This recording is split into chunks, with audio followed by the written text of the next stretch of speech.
everyone here this morning. And I wish we were all in the woods like this, being able to take a walk down a path, maybe to a big auditorium where we could all get together and have coffee and share this time of learning and just being together. But that's not happening today. So I hope that as we go through the content today, we are able to just think about the things that we've done, celebrate those things, and be able to talk about things that we have questions around. So I wanted to share a little quote because Marcus Buckingham is a global researcher and he's a thought leader, and he's focused on unlocking strengths of people, increasing performance, and pioneering for the future of how people work. And this was one of his quotes, and I wanted us to think about that. Strengths are not the activities you're good at. They're the activities that strengthen you. A strength is an activity that before you're doing it, you look forward to doing it. While you're doing it, the time goes by quickly and you're able to concentrate. And after you've done it, you seem to fulfill the need that was yours. So if we think about that today, I hope this quote is true for you for the next 2 days, that together you're looking forward to this day, these 2 days with us, that you are strengthened by the content and the things that you're going to learn today. And when you're done, maybe your cup is full and there's things that motivate you to move forward and think about the next school year. I wanted to make a couple announcements that please turn your camera on and be present. We love to see everybody's faces. When you're talking to a screen full of names, it feels awkward to some people. Please remember to mute yourself when not talking. And, when you say what you've said, and then mute yourself. And then if you want to speak, please raise your hand. We also, there's going to be a lot of questions probably that are going to come up today, and you can put them in the chat. We're going to answer the ones possibly that we can answer. Otherwise, they're going to be shifted to a parking lot and things will be answered later on down the road. So feel free to put questions in the chat and we'll let you know if we're going to get back to you or we'll actually answer those. I wanted to think about the outcomes for today. For today's agenda, we're going to talk about VR performance measures and pre-ets. Take it away. All right, so here we are, we're virtual again. As Sally said, we wished that we were all together, gathering in person, but that just isn't the case. So I wanted to let everybody know a little bit about why that is and how we landed, where we've landed. So I want to kind of just set the stage here. Have we done introductions? You guys, if we do introductions, does everybody know everybody? We haven't. No, we need to do that. Let's do that. I'm Michelle Markle. I'm the YTP coordinator for Voc Rehab, State of Oregon. Sally. I'm Sally Simich from Oregon Department of Education, and my area is secondary transition and lead on the transition network for transition. I didn't say that right, but that's okay. Charlotte. Hi, everyone. I'm Charlotte Alverson with the University of Oregon, and I am in a very low bandwidth area. So I'm glad to be here. You're glad you're here. Mary Jo, want to take it off for the test? Yeah. And then roll it out to somebody else? Great. Good morning, everybody. I'm Mary Jo Erickson. I'm a technical assistance provider for the University of Oregon, and shout out to Lane County and Douglas County and all the way down to Brookings Harbor. So welcome and nice to see all of you this morning. Garrett. Good morning. I'm Garrett. I'm also technical assistance provider, and I work with the Northwest region. And I'm a little bit sick today, so if you see me disappear for a little bit on the screen, that's because I'm probably having a massive coughing fit, but I'll try and be as present as I can be. We hope you get well soon. Carrie. Hi, I'm Terry Falkenstern, and I too am a technical assistance provider for Central and Northeastern Oregon, and glad to have you. I agree with virtual again. I'm thinking of that place we had picked out outside of Salem with the cherry trees, and I love camping, so let's just make it happen here, I guess.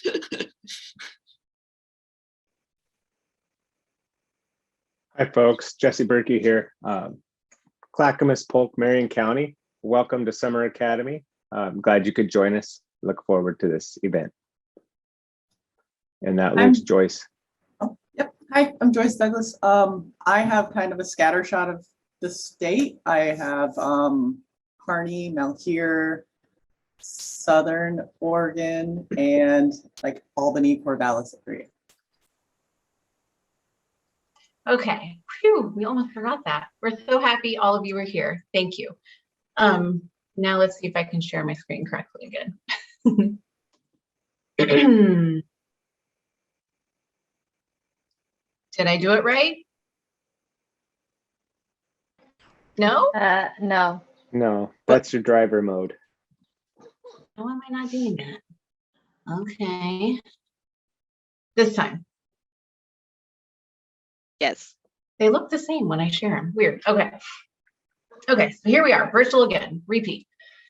Monitoring. So Voc Rehab went through a monitoring process at the beginning of this school year, or calendar year, end of January through March. And this is a process where the Rehab Services Administration visits states on a rotating basis, and it happens pretty sporadically. So the last time Oregon was monitored was 2008. And I want to set the stage a little bit for you. The way that it works is we shared tons and tons of documents. So it was contracts, performance reports, policies, internal controls, things like that ahead of time. And then we sat down with people who were considered like fact finders, and they interviewed us about all the stuff that we shared, and we answered questions. And we,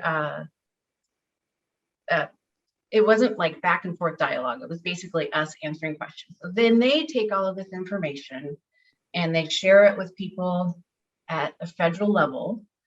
And then somewhere between 3 and 18 months after we are done, after we've culminated the process, so by the end of March is when that was considered done, sometime between 3 and 18 months, we get a report that tells us commendations, things that we're doing well, things that might need to change, et cetera, et cetera. And then during one of the sessions, during these sessions, we very rarely got feedback from our federal partners at RSA. We also had a whole team of technical assistance providers side by side with us. So just like you guys have your technical assistance providers from U of O here that you just met, we had some TA providers sitting there with us in these sessions who helped us kind of interpret what was going on, or like, here's what they're really asking for, that kind of stuff. During one of the sessions, there was a guest from the financial department who just stated really clearly that to use money the way that we were using money to buy or pay for a venue or food wasn't allowable. Stated it really directly. After the session, our TA providers were like, whoa, that never really happens. They don't give you that directive information during a session. We recommend that you stop doing that now, because it could end up meaning you have to pay the money back or something like that. So that's why we're virtual again. And I just wanted to kind of clarify that process for you, why we landed here, acknowledge that it's a bummer, and just also kind of just give you a little bit of a sneak peek of the process to come. So as we learn things for certain along this way, once we get the report, as we're learning things, we're going to share them with you. It's going to be a little bit of a bumpy road this year, but we're going to do our best to get information to you once we have it in clarity. So with that, I want to stop sharing my screen for just a moment and do a little activity, if you'll join me. So if you want paper, use paper, or you can use the facial expression. But I just want to acknowledge the frustration that we're not all together. So for me, I'm going to look in the camera and I'm going to make a silly face. Some of you might want to take a piece of paper and write something. Remember that activity from the classroom where you write what you're feeling, you crumple it up and you throw it away. But basically it's just to acknowledge that frustration, shake it off, set it aside so that we can have a really great day and a really great day tomorrow. So everybody take a moment, gather your paper. 10 seconds from now, we'll either make a silly face, a frustrated face, write something on the paper, throw it out the window so that we can focus on the good content of today or tomorrow. Okay, ready, set, go. Ah! Okay, shaking it off. Whew. All right, thank you. Now I got to share again. Hopefully somebody tell me if I did it right or wrong. That was good, Michelle. Nice. Thank you. Okay. While we're waiting, I do have a question. These sessions are always online. How long will it be? Because everybody's popping in and out because of the graduations and this and that. When will this be online again on the site? Our sessions? In about a week. Okay. Yeah, just in case I missed something. End of the year. Get it, totally get it. Are you seeing the presentation but not my notes? Yes.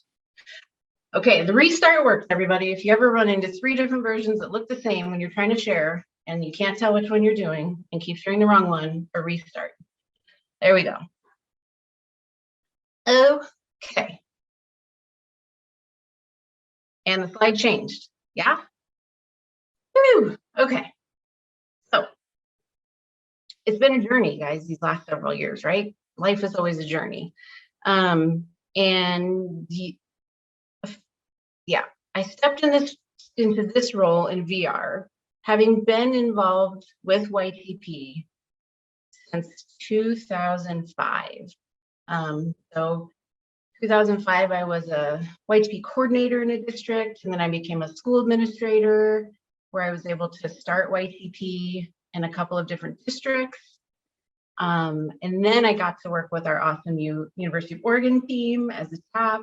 And then I came over here to VR in November of 2020, while everything's been virtual, in the middle of the pandemic, and furiously went straight into amending all the contracts. So that timeline, we start sharing information about the next biennium's contracts roughly around December. There's a lot of stuff that has to happen in the background. We have to have meetings with all the districts, work out all the stuff, a whole bunch of stuff, writing. So that whole, all the way through June of 2021 was focused on the contracts. So really, for me and my journey, I've really only had about a year to really dive in deeply and start learning the VR perspective of all of this. I had made assumptions that coming from an entire school career, where I knew that version, that perspective of VR services really well, that I had so much to learn. And it's been really wonderful to work with such an amazing organization, wonderful teams. People are working really hard. Pandemic was hard on our organization, our clients, our students as well, our customers. And so it's been humbling and exciting to be back in a learning mode. So of course, I'm thinking a lot about continuous improvement this whole way, because that's just who I am as a human, in my personal life, and in all of the different stages of our careers. We are always thinking about, how can we serve our students better? How can we serve our customers and clients better? How can we work together better? And one of the things that has really stood out to me that excites me is I appreciate how vocational rehabilitation must look at the entire lifespan of a human being, because my whole life has been focused on youth, and we're all focused on youth. We have VR partners, our VRCs in the room here with us, who are thinking about entire lifespans, not just part. So in my mind, to begin to differentiate between these things and to see how they're all connected has been exciting, I guess, enlightening. And I want to talk with everybody today a little bit about that perspective from VR, so that we can all think as this body of people who serve youth together in Oregon about how our systems and services and strengths fit together to set people up for a life of success. All right, so in YTP, let's start with measures. What are our measures in YTP? You can unmute yourself and call it out, or you can throw them in the chat. What do we measure in YTP?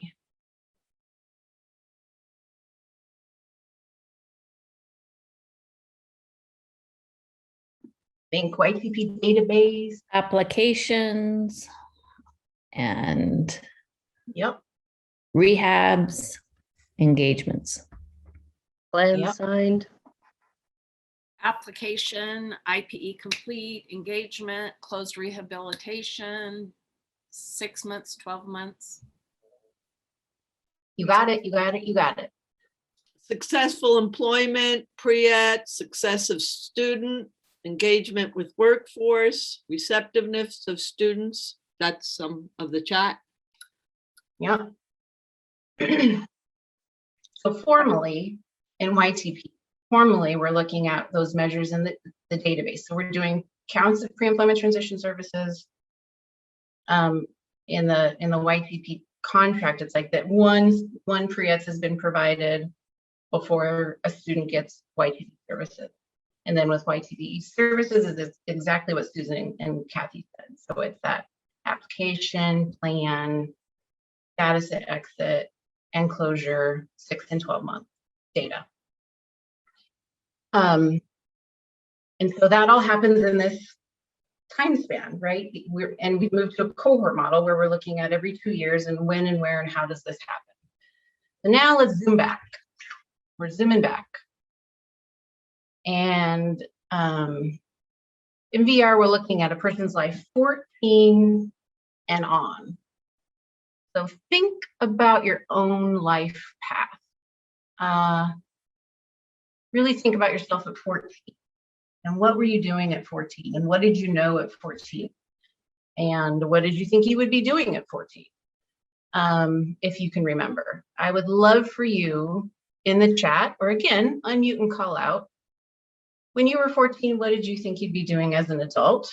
Or if you can't remember or want to share instead, what's an oddball job that you've had along the way in your life path?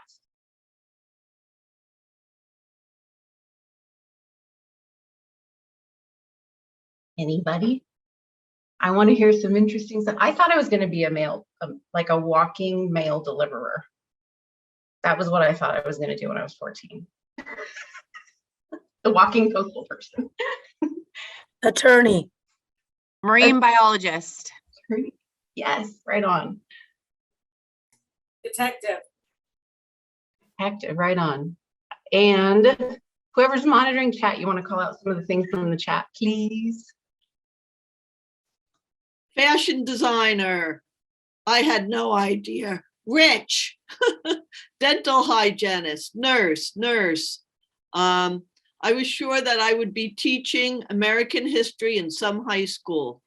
Cosmetologist, vet, travel agent, teacher, football, teacher, truck driver, horse trainer, private detective, forest ranger, forensics, cop. A lot of different things here. Yeah, that's awesome. I mean, so, and then look, like we're all we've landed in this similar area. And, you know, our paths along the way have been completely and totally different. And yet here we are. And so this image is really just a visual of the fact that we're thinking about typical paths and we're thinking about atypical paths. Hello, Priya, here's where I begin at 14. This is one person's path. You or me. This is what I said, you or me. Around age 18-ish, I've graduated and I need an income now, but I still have long-term career goals. So there's this dual need for money and income now, but I still have long-term goals that may or may not match what I'm doing right now. 20-ish. I'm working towards a bright future. I'm in school and employed, both part-time. So I don't know how many people did that. I did that for sure in my younger years. I finished around 22-ish. I finished my certificate last year, and I'm now happily working full-time, living at home with my parents. Ugh, this real estate market is brutal. 24-ish. The housing market's finally stabilizing. I'm ready to move out. I wonder how I can take on more responsibility and get paid better at work. Okay, 30 years old. Work is asking me to take on a lead role. My partner and I are wondering about buying a house. 45 years old. Career change is exciting. I've been doing the same thing since my 20s and I'm ready to dive into something new. 60 plus years. I'm interested in gig work. I'm ready to have some time to myself, but I still have much to offer this world. So every life path is different and it's not linear usually.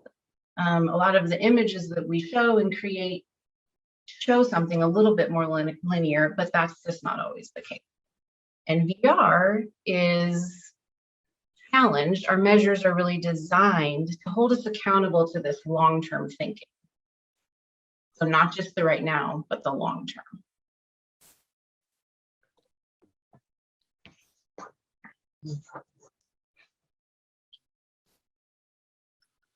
The WIOA, we use that acronym a lot. That's the Workforce Innovation and Opportunity Act reauthorization that occurred and rolled out in 2015. Changed that mindset towards this long-term thinking, changed the measures that we use toward this long-term.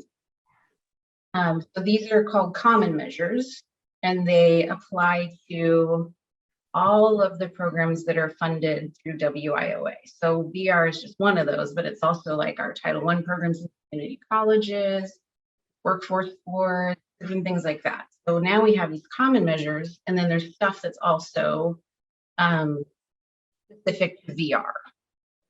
And so for VR, then we were charged with counting pre-employment transition services. In fact, allocating a specific percentage of our federal allotment towards provision of pre-ETS. 15% of our federal allotment has to go towards provision of pre-ETS. And then we're also measuring, there are performance measures that we have to report to the federal government quarterly. Employment rate at the second quarter after exit, after closure, not YTP exit. Our language gets a little rocky here because language does that. So after VR closure is really what that exit means. And then of course, fourth quarter as well. And then we're looking at median earnings, second quarter after closure. And then credential attainment is something new. Measurable skill gain is also something new. And effectiveness in serving employers. These are all new things since 2015. And to be transparent, honest, even our partners in RSA acknowledge that not great guidance was really available in making this monumental shift until really around 2018. And so as states were beginning to, or grappling and building systems without a ton of guidance, some of you have been around long enough to remember these years, then some more targeted guidance came out 2018. We began making these shifts, a pandemic occurred. We're still playing catch up, basically what I'm trying to say. And we are, as I say, I'm just going to keep on saying again though, we want people, so it goes from like, I'm just getting a job, but now we're thinking about, I want people to be in good fit jobs with career advancement opportunity. Okay. We want people to realize that they can come in and out of VR services throughout the span of their life. Think of that timeline. So I may need it right now. I might not need it for a while. I can come back when I have a different need. I can go back, I can come back. So that's a big part of the conversations that we want to be having with students and their support. We want to acknowledge that youth don't have everything figured out. I think Corey, was it you in the chat that just said, I had no idea what I was going to be at 14. Very few of us did. We can see based on what we just said there in the chat, right? So we are able to and charged with the responsibility of allowing youth exploration time to explore what they want to do, what they, they may think they want to do something. I, at one point, thought I wanted to be a psychiatrist or a therapist. This was back in the Sim and Cam days of Oregon. I was able to go do a job shadow during a session that somebody allowed me to sit in on, which is remarkable in my brain. But I remember coming out of that just being like, oh, this is so boring. I almost fell asleep. I could never, ever do that work. Thank goodness I was able to have that experience in high school before I invested in 4 to 6 years of college, racked up a bunch of debt, and then learned it wasn't a match for me. So these critical years are really what our youth services are all about. And we acknowledge that these shifts and changes of career, changes of mind can happen throughout a lifetime. So they don't just happen when you're young. They can happen at any point in time during our lives. These measures that we're looking at in VR challenge us to think all of these ways about supporting somebody throughout their life for positive career advancement opportunities. And remember, you guys, that YTP now has been around 32 years, and all of this work that we've been doing helped shape policies and practices, because we know that these early services and early investment in people figuring out and exploring what they want to do does improve outcomes in the long run. They're just becoming, more formalized now. So our wonderful, amazing contribution in this very big picture that we've always been a part of, that we are a part of, is to help students explore and figure out some of those things that don't work for them, that do work for them, broad areas of interest. We want them to understand themselves as well as the job market. The job market is changing really significantly and quickly currently right now, and will continue to, I'm sure. It's to help students gain the confidence in work-based learning experiences, paid or unpaid. So every time we interact with some of those things, we gain a little bit of confidence. Confidence takes us really far as we're making decisions when we enter into adulthood. All of this helps youth students narrow down their career goals for this first phase of adulthood. And that is helpful when we're writing IPEs, right? We have to have an employment goal, and it can be pretty broad, but we want it to get narrower and narrower. We want students to be able to speak up for themselves, to ask for what they need. And that's where our self-advocacy work comes in. And this is just a reminder that I always embraced in schools. I always worked in high schools and at secondary level, and it still applies now. We want to remember that we're supporting the beginning of the story, not the end of the story.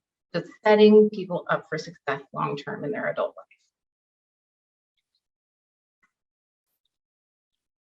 life. Okay.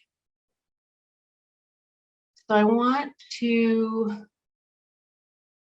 think, well, the team after this slide here is going to go into each one of those measures with a little bit more detail, just a brief overview so that you understand what these measures are. And as you listen to what these measures are, I want you to think with how they align with school priorities. Having a greater understanding of the bigger picture, does it help you feel more connected with VR's goals, what VR wants and needs to support youth? How might we partner differently with people supporting this larger vision? So regional workforce, business coordinators, these other places that have the same goals as VR, how could we be doing stuff differently with them? And how can we include pre-ETs with more intention into our partnership? One thing that I want to be able to let you guys know is that, for sure, pre-employment transition services are going to be one of the primary measures going forward in future YTP contracts. They just have to be. It's everything that we're learning and understanding about this greater vision and the opportunity and the stackable and looking at moments of a person's life over time. These early investments in pre-employment transition services are just critical. So that'll definitely be a part of our contracts going forward. And we still have a ton to learn about it. So I know the biggest questions, the biggest need and desire is more clarity on how we're entering the data of pre-ET, but we're not talking about that today. What we're doing today is diving a little bit deeper into pre-employment transition services content, to think about them a little bit more globally. But it's not just like we're providing pre-eds. Why are we providing pre-eds? Why are we providing pre-eds to which student? Which pre-ed are we choosing? What's the quality of the pre-ed? Really thinking of it through those types of lenses. And I wanted to share with you one other resource that you may have already seen. Let's hope I'm sharing the right thing with you. Hold on. I'm going to escape out of my PowerPoint for a moment.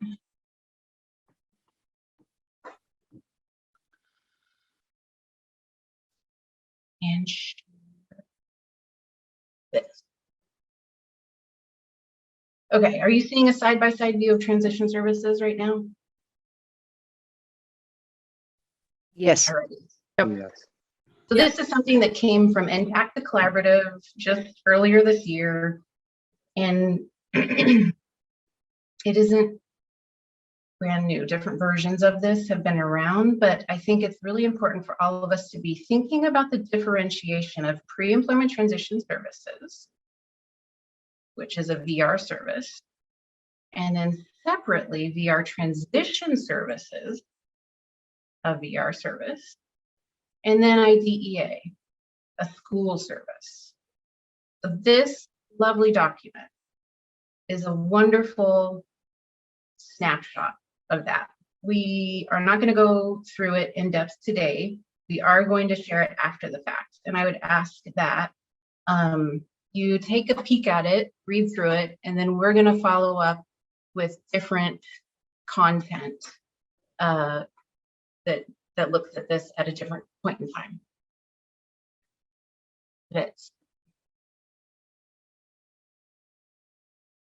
Hello. Stopping the share. All right. Questions before we move on to the rest of the little snapshots into each of our measures.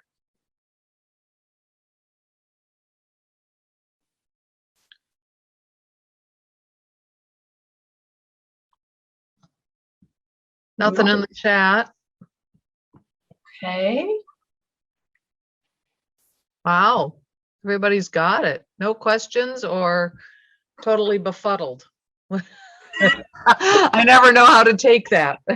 Not awake. I'm not awake yet. Hey, Where's did my anybody count coffee? how many times I yawned? Did I yawn too many times?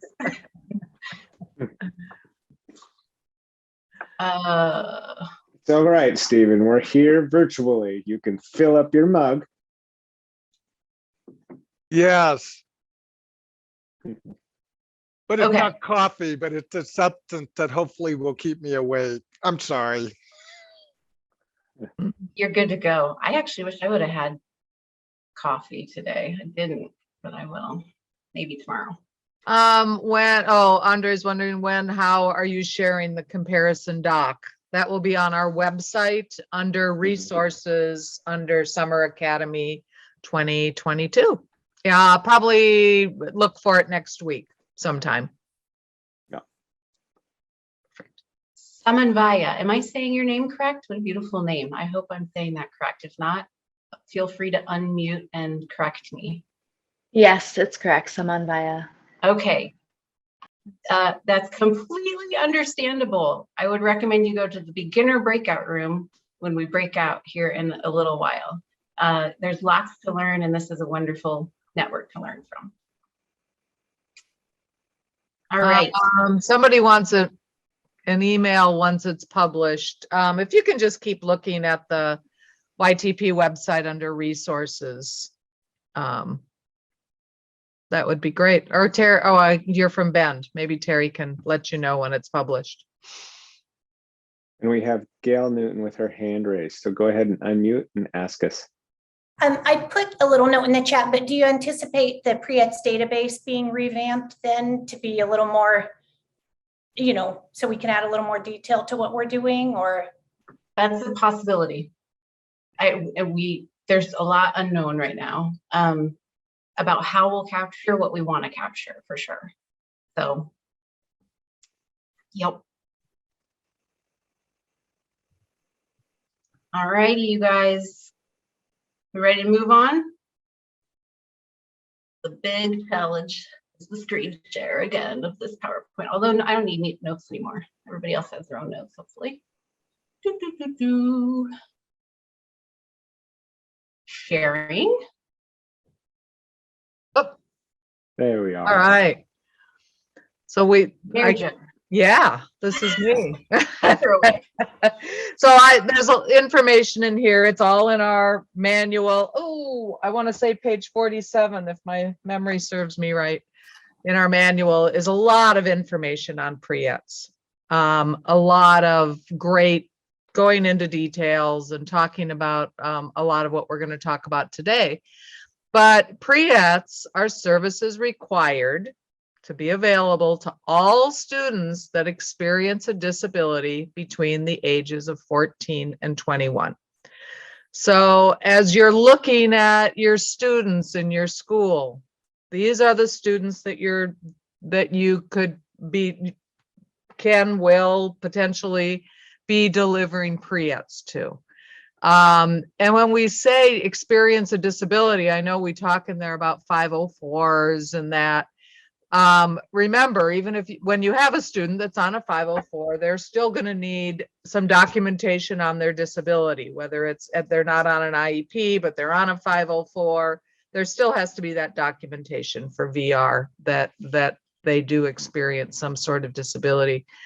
And vocational rehabilitation has pledged to work in partnership with schools across Oregon to prepare students with disabilities for employment.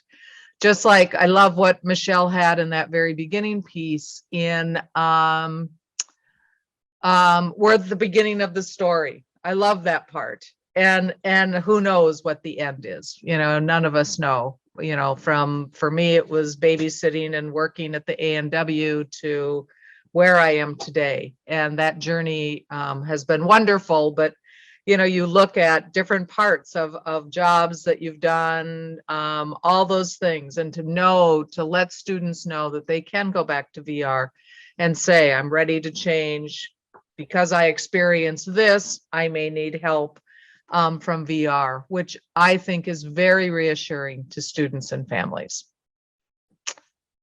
Next slide. I think there's one more slide, Michelle. There we go.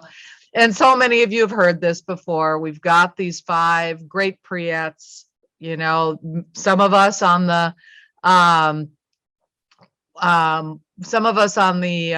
have been around for a long time look at, oh my gosh, I look at where I started as a transition specialist in 2004 and looking at all these pre-ETs, it's like, well, I do all that, but now they just have names, which is really handy. We did all these things back when I was a transition specialist, but it wasn't called job counseling, work-based learning, all those things. We just did the things that help students in those areas. So now we have a name, we have categories, we have ideas for each of these things to help you while you're working with students be able to help in these different areas. So I think, were there any questions? I only have one monitor, so I'm kind of, what about the students who are being homeschooled since the pandemic? That's each district, if they're being homeschooled through your district. Yeah, homeschool students are eligible for pre-employment transition services if they're registered as a homeschool student, like legitimately through usually your local ESD does a registration. And if that's not attached to a YTP school, that's where our VR youth team comes in. We have pre-employment transition providers, we have our TTAM partners, the pre-ETs coordinators. So we want to make sure that people have access to pre-employment transition services, whether they're in a YTP school district or not. Yeah. And so what I'm hearing from that, you've got to find out, does it change, Michelle, if they're just, families homeschooling, but they haven't registered with an ESD or anything? If they're not registered as an actual student anywhere, by like the state standard, they're not considered a student. They look like a dropout. They have to actually be registered somewhere. Okay. So, and when in doubt, CJ, you're on the call, but when in doubt, even if it's connected to a YTP site, but sometimes our YTP sites only serve certain schools, not the whole place, send in one of our requests for consultation pre-ETS forms to CJ and she'll route it to the right person. Right? Exactly. Yes. Perfect. Oh, perfect. Okay. When in doubt. Thanks.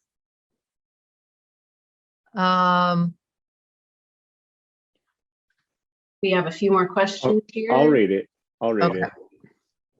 So we have an 18-year-old student going to Portland, going to work in Portland, learning plumbing with family for the summer. How do we transfer him to Portland, and can he return here to receive services after the summer? YTP services? Yes. Pre-ETS? Maybe. So that's a really nuanced question and a very great answer. And I realize that you'd be best to reach out to your tab. Yeah. Yep. Perfect. That's a very personalized answer, probably. But anyone can apply to VR directly and still get services. Yes, Brenda, that is correct. There's no wrong door to VR, and it's cradle to grave services from 14 on up. So absolutely. Perfect.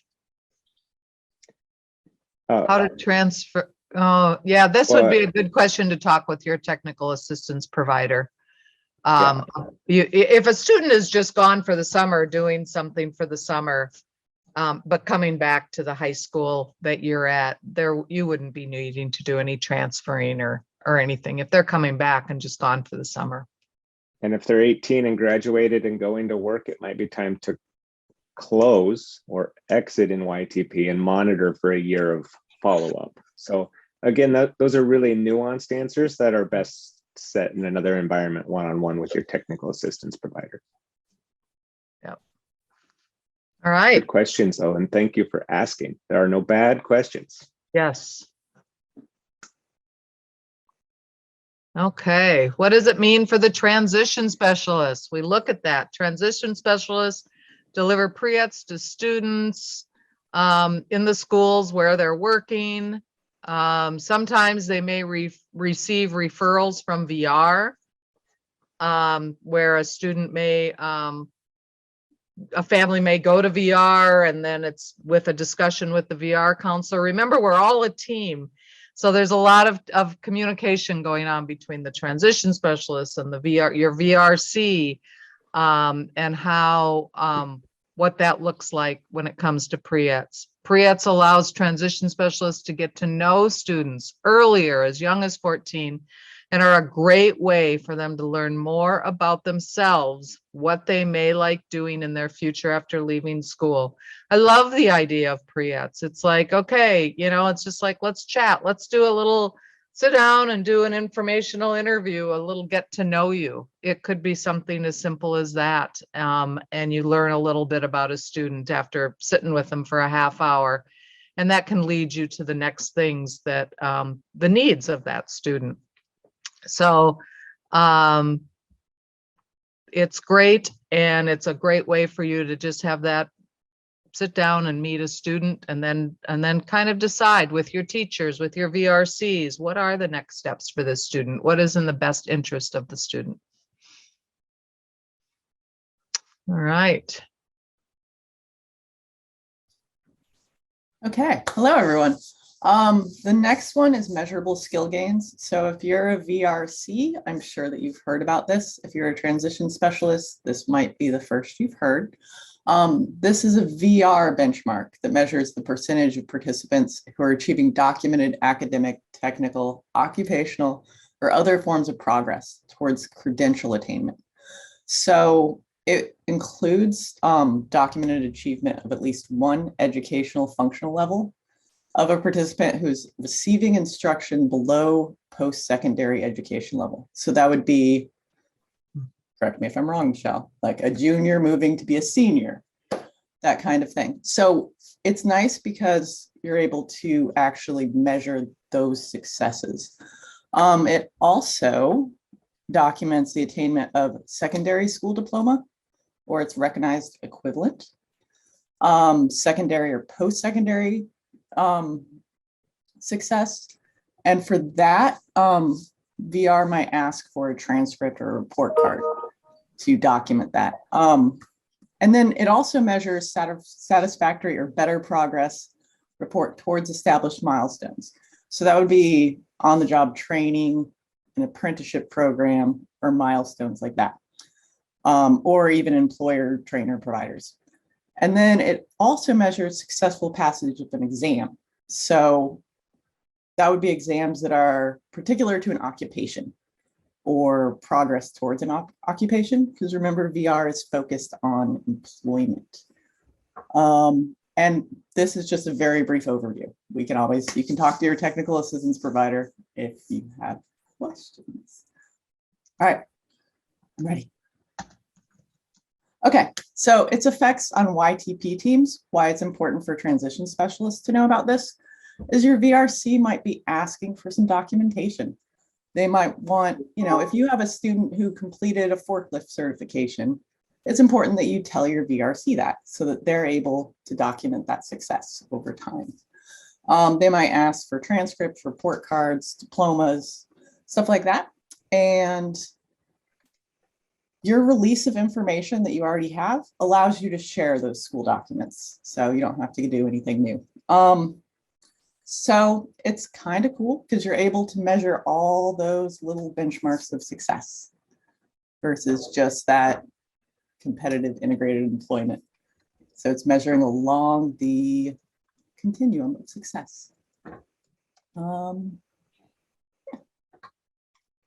you, Joyce. And just to add on to what you said earlier, there will definitely be more info on all of these things as they apply to YTP and our network and our work, kind of building throughout each other over the year in our partnerships with ICAP, different stuff like that. So stay tuned. This is like the seed planting, the catching your interest today. Okay. Go ahead, Joyce. I was just going to say there are two questions. CIS, I don't think it wouldn't document all these measures. They need to be documented in ORCA, which is a VR system. And transcripts, I believe what I read is that unofficial transcripts work. Right. Yeah. And oftentimes when we're talking, VR may ask, these slides are, we've kind of taken the structure of the what and then the so what, or how does this affect transition specialists as we go through this. So the so what here is generally these transcripts may be coming from high school records, like Joyce mentioned, junior advancing to senior. And hopefully, Corey, you can get those at no cost. And community college ones, kids can pull those up, or students can pull those up at any time. It's only when you need an official transcript that places will charge. And much more detailed procedure for how to do these things right, collect and report them effectively will be coming somewhere down the road. So again, we're piquing your interest today, getting you prepared. Some of us can print those ourselves too. I don't know how many people have access to that on their own, but we can print our own. Access. Mm-hmm. Lucky Lori. Yeah, the synergy and the TieNet and the access to that as a transition specialist is great. Hopefully you all have that. And when you don't, you can maybe work with your TAPs to coordinate with your site directors, your SPED directors, your coordinator, whoever it is that's working with you to help you get those. So the next slide, Michelle, I believe is mine, if I'm remembering our order correct. You're Nope. Not, it's Garrett. So the next measure that we want to talk about is credential attainment. And think of credential attainment as a capstone to what we just talked about with the measurable skill gains. So credential attainment is defined as the percentage of those participants, those are VR participants, enrolled in an education or training program, excluding on-the-job training and customized training, who attained a recognized post-secondary credential or a secondary school diploma or its recognized equivalent during participation in or within 1 year after exit from the program. A participant who has attained a secondary school diploma or its recognized equivalent is included in the percentage of participants who have attained a secondary school diploma or its recognized equivalent only if the participant is also employed or is enrolled in an education or training program leading to a recognized post-secondary credential within 1 year after exit from the program. So this is the official definition, but think about it this way. If your students enroll in a post-secondary training program that is officially recognized or is credentialed, then a high school graduation would count as credential attainment. And then as long as they start their post-secondary program within 1 year of graduation, and then attaining a post-secondary program, certification, would also count as such. But it's not just the little steps along the way, like passing a single class, like measurable skill gains might, or a small certificate, but it's really some sort of a capstone program that they complete at the end of that. Can you go to the next slide, Michelle? So what does that mean for our transition specialist? I think you have to click again. And VR counselors. VR counselors may request transition specialists to provide transcripts. Same as we just heard from Joyce, same idea. Especially for those who graduated and are enrolled in post-secondary education within 1 year of their graduation. They may also ask for college transcripts. Part of that, again, relates to the measurable skill gains along the way and to ensure that students are on track to achieve their credentials.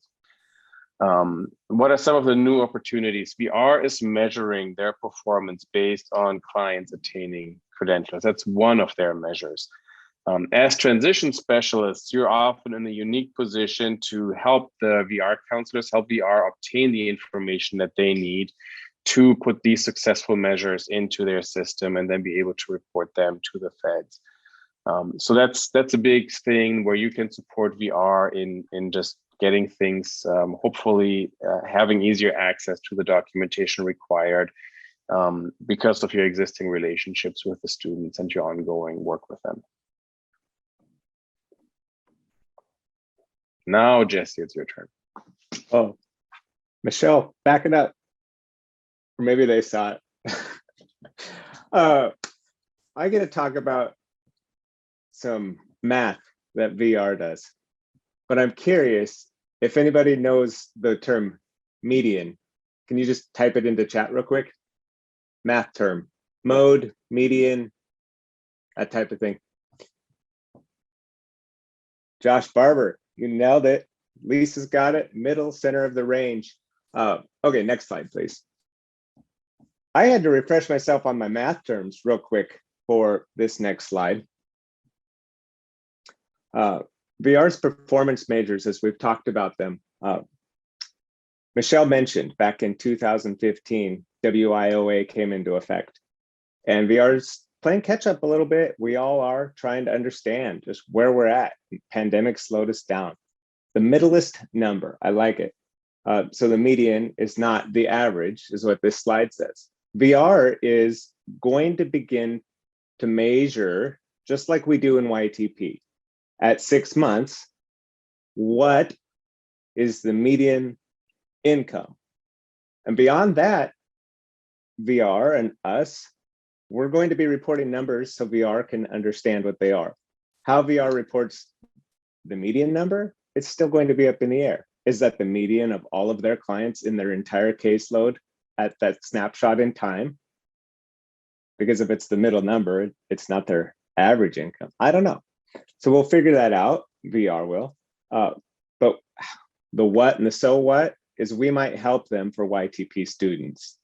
And fortunately for us, that's no different than what YTP has been doing for how many decades? 15 years or more when we're reporting.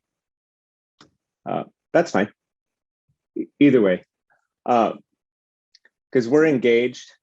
We in YTP track engagement for 1 year from the time the student leaves VR.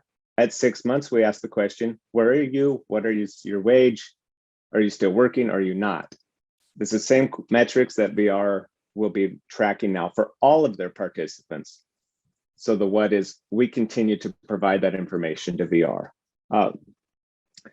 Another what about this is not just providing it, but we may be asked to provide proofs, such as a pay stub or some kind of letter verifying their income. And what it creates opportunity for us to continue to partner with VR and to continue to assist in the documentation of the process. It just builds our relationship, makes us stronger. If you back it up, please, there is one other point, I believe. Exit for VR, their language will be changing potentially. So they're going to start using the word exit, and that will, I believe, mean 1 year post their VR closure. So they will close, they will monitor for a year, and then their participants will be exited from the system. So semantics are potentially changing as we move forward. Where YTPs will probably stay the same, we use the words in reverse. We exit and begin to monitor for 1 year, and then the person is done or finalized or finished or completed or whatever. But it nuance there. So aside from that, that's second and fourth quarter median earnings that VR is required to measure as part of their metrics, and they're trying to figure out what that looks like. And we're here to support them any way we can. One way I think about this, Jesse, that just popped into my head is like, I always am like, just thinking about the missed opportunity to celebrate the success that we're doing. And all of these little things, like I can see how they capture and encompass more fully all the work that we're doing. And so, yeah, anyway, random. It's exciting. Yeah, because we've been able to celebrate it from that avenue for a long time. Look, this kid's still going. Or Mary Jo has a story that's quite famous around YTP, where she helped a young man with an IDD diagnosis at 62-ish IQ roughly, learned to become a CDL truck driver who bought his own truck, started making 60, 80 plus grand a year, working and living on the road and having a lot of fun. And we still celebrate that fact. 20 years later, he's got his own home, I think lives around Eugene or somewhere. It's pretty cool. So that's what the fun part is, even in 1 year of that growth curve that we get to celebrate. Yeah. No, next would be Terry. Okay, I just unmuted. Next slide, please. So another metric that VR is looking at is employer engagement. And really, it's the way that they've addressed it is by hiring 5 people in the state to help with employee engagement. And so on these next 2 slides, on the left, I have a flyer that will be available to everybody after this, when it's all posted on the website. And they work directly with businesses to educate the partners. So they're working with businesses to educate them to work with young people or any of their clients who have disabilities. So they're trying to enhance that, and they go in and will train businesses, but business have to ask for that. It can't be you or I saying, oh, they don't work well with my students. Can you go train that business? No, the business has to request that these people come. Can you hit the next slide, Michelle? And they do different trainings, working with kids with disability, eliminating bias. And these are some of the trainings they offer, and it's in conjunction with the OCB. So Oregon Commission for the Blind. Mission for the Blind. Thank you. I just drew a blank. And here are some of the people. Now, if you go to the next slide, this will show you who your people are throughout the state.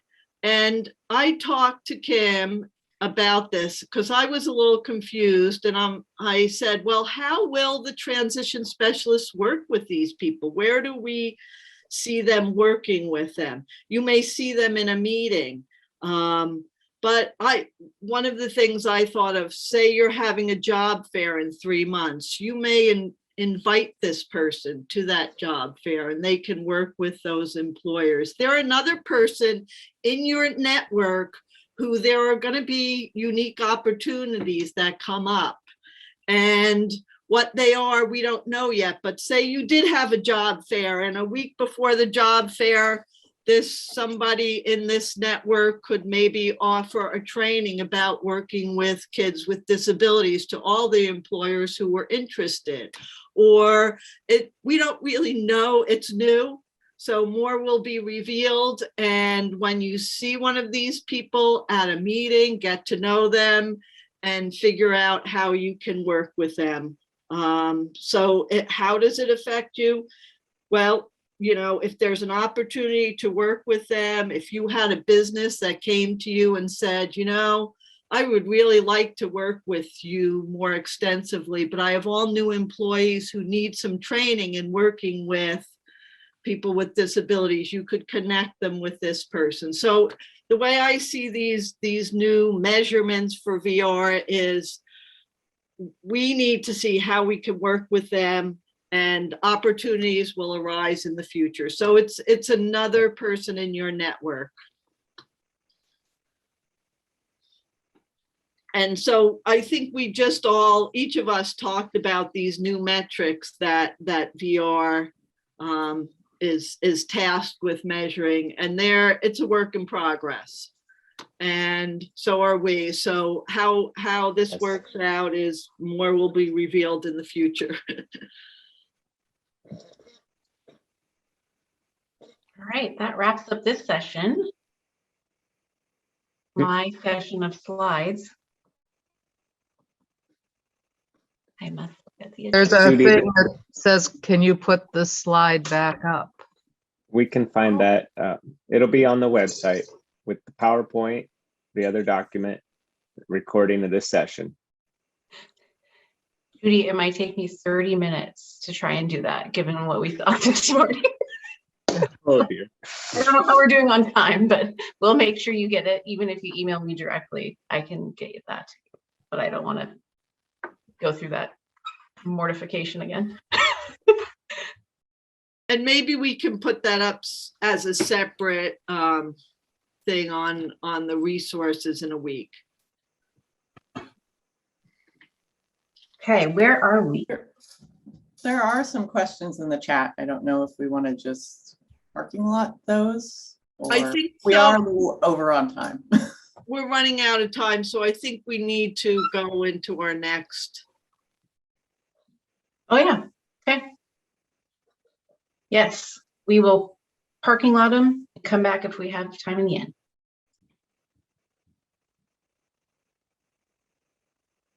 Who is leading the breakout? Jesse. Thanks, folks. Our next event is a breakout. We are asking all of our participants to opt into one of 3 rooms. There's what we're defining, for lack of a better term, as a beginner room or newbie room. In general, that might be for folks that are brand new. We've got some from Salem Kaiser on the call that have been here about 2 weeks. Congrats and welcome. And then maybe up through this biennium. It's been a rocky biennium with a year and a half. That newer room might be for you. But in these breakout rooms, we're discussing pre-ETs a little bit more. So the groundbreaking, what is it? Help. That's room 1. Plus, I'm still so new. I really want to understand this. The intermediary group, number 2, or the middle group, is for those that have been here a biennium or 2, and roughly, again, opt into where you feel you fit. It's for, I understand pre-ETs, I've recorded some pre-ETs, I still want to know more about this pre-ET or that pre-ET, and I might not be delivering all 5 pre-ETs consistently. And so those folks that have been around from 1 to 4 years, that's probably a good fit in that middle room. And then the latter room is for our seasoned veteran folks, those that have been entering pre-eds in the database since we've had it up. Terry and I will be walking through that group with you a little bit more and defining that. So if you have any questions or you feel you don't get into the right room, or maybe you opt into the wrong one, we can help you out along the way too. How do I get into a room, Jesse? Oh, that's a good question, Terry. I hardly know. Garrett's helping drive the button. It's going to say, go to breakout rooms. It's going to pop up those 3 choices. And then from there, you opt into your room. I will open it up in a second, and we'll get back together in 20 minutes. We will end our recording now. And when we start again, there's 170 or 120 on the call. Somebody remind us to push the button if we forget, and we'll have the rest of the session for the day that way. So you should have a list right in front of you, and at the very bottom, there are 3 rooms. You have to find those. They have blue buttons that say join, and they're labeled beginner, intermediate, and expert. Josh Barber, room 2 or 3 would be great.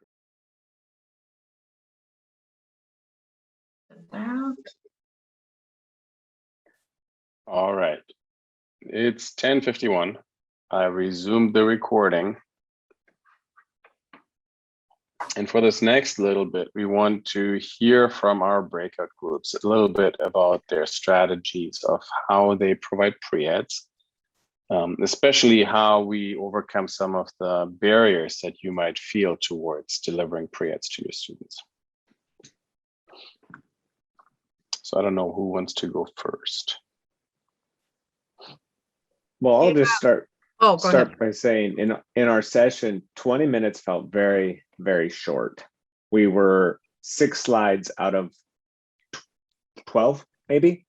So we hardly got into the meat of it. Maybe we can hear more.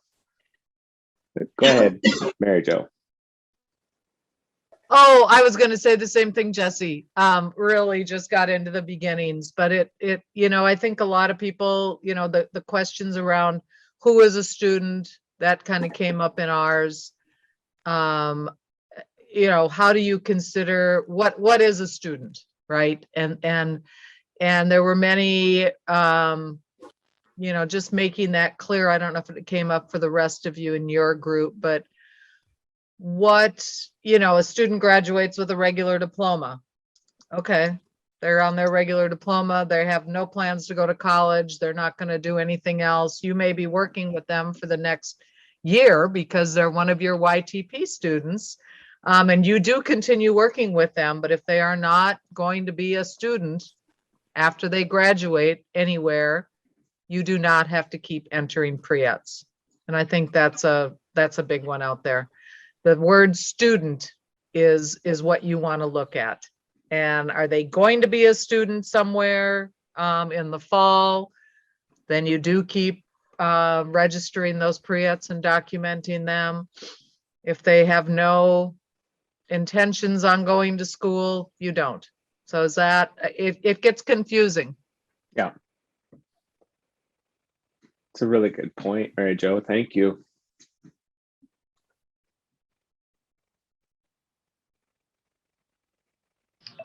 Anything else, Michelle, from that beginners group, or questions, or what do you think was more takeaways from that where people had concerns, questions? Well, I think as we were leaving, you know, the time travel, I was just going to say that our YTP manual has like a really actually in-depth chapter on pre-eds. And that's not ideal, but, you know, it's a wonderful resource if you're a reader or if you want to, refer to that. And then the way that this network works, if you're brand new, is gather some people to talk through it if that's how it helps you process, whether that's your TAP or a consortium or neighboring districts or whatever it may be. That's kind of the pattern here. If you're brand new, you've got these resources for you, then reach out and talk it through, and you'll probably get more resources than you know what to do with as a result of it to get yourself started. And we have great information in our manual, and it starts on page 46. I'm bringing it out of here. If you don't have a copy of this manual, you can get it on the YTP website under resources.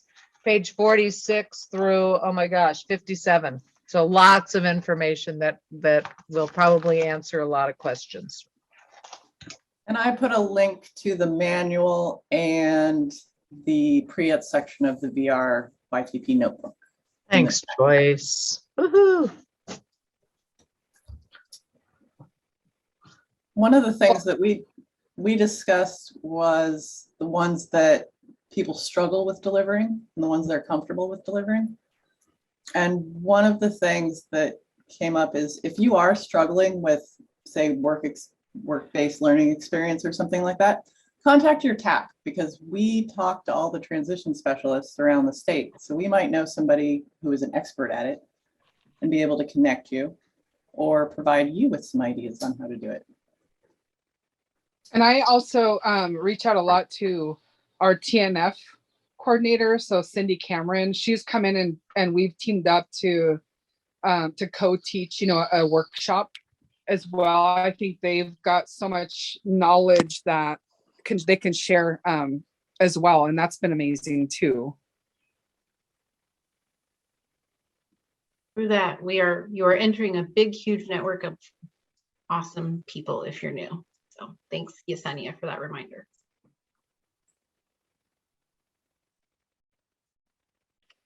So just sticking with our group then, Joyce, especially around the question, which pre-eds are you most uncomfortable with delivering to students? The predominant answer was work-based learning experiences, and you alluded to that. But I want to unpack that a little bit more, because I think there are two big factors that come into play of why that might be the case. And I think Austin, who is a VR counselor in Tillamook, said that a lot of times you have to job develop these experiences and then provide the supports for students to be successful in their first job, which can be a demanding task. And that makes a lot of sense. So there's that initial barrier. I think from within our recent history, we have that post-COVID barrier too, where as schools, a lot of times there were administrative barriers put in place that kept transition specialists from engaging with their communities. And a lot of the long-time existing relationships with businesses and opportunities were disrupted. And it takes time to rebuild those and to, I guess, relearn how to use those muscles that came so naturally to you pre-COVID and engage with those partners again and rebuild those relationships and get students in there. And then maybe a third factor is just where students are at. Somebody earlier this morning said a lot of students were hesitant to even think about committing to YTP until very recent. And that's something that I have heard from many of my sites, especially in the last couple of months, where they said students didn't want to go and apply for VR services and weren't ready. And now all of a sudden, it feels like the floodgates have opened, and I don't know how to get all my students into VR services because we can only do so many intakes at a time and need to space things out a little bit too. So I think there's a couple of different reasons why that is. And I would be curious to hear if anyone agrees with those observations, or if there's anything else that might factor into why work-based learning might be one of those pre-eds that feel more uncomfortable at this time.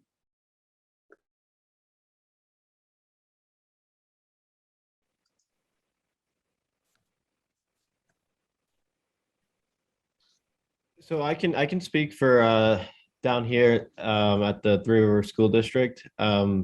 So one thing we've done last month was a interior painting workshop, and we connected with it's like a vocational training program called VOTEC down here in Southern Oregon, mostly in the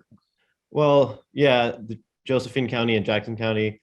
And so we had students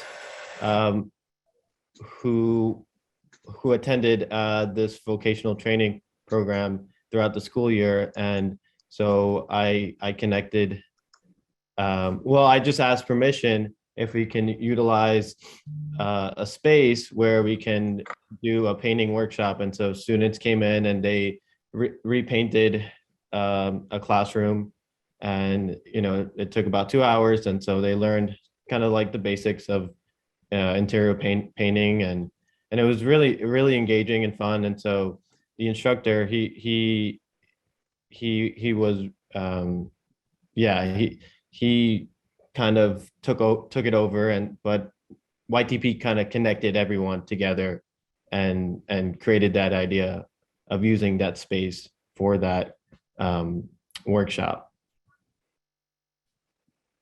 And that is what we refer to as coordination of a pre-ed. So there's coordinating a pre-ed and delivery of a pre-ed. And that was a great example of coordinating pre-ed. You brought it all together, made it happen.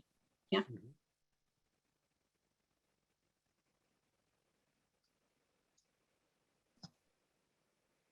And Michelle, you would document that then, the coordinating, or after it's being delivered?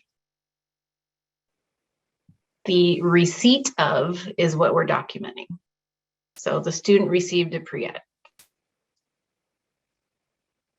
I have, I could share a way that I help my students with work-based learning experiences.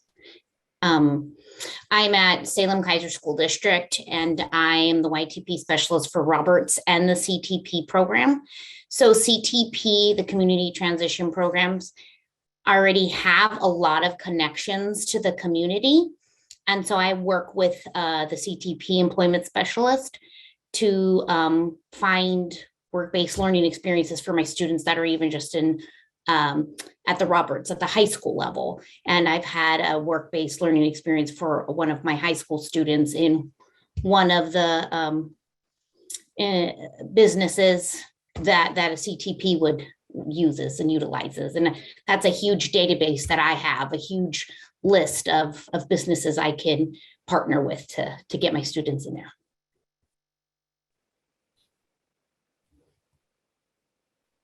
And I can share on Yesenia from Central Point School District in Southern Oregon. And I do a lot of the job, I guess, carving for our sites. We utilize them during the school year for our students in the 18 to 21 year old program, or who are needing to get some community hours in. So we will utilize them during the school year regularly. So our students go twice a week. They work up to 2 hours. They rotate job sites. We've had really great success in our community. Central Point's very small, so all the business owners know one another. And it's really great because then they know, you know, when we talk about creators doing this, they kind of already know, and they're very open to helping us out to be able to get these experiences. And then the summertime, we share those for the RFA grant. So students that are working during the summer, we will open those opportunities up for them as well. But we also do that at the high school level. I do workshops. So little mini workshops, maybe on resume building, interviews. I also run small groups. They usually run about 4 weeks or so, and then we'll rotate students.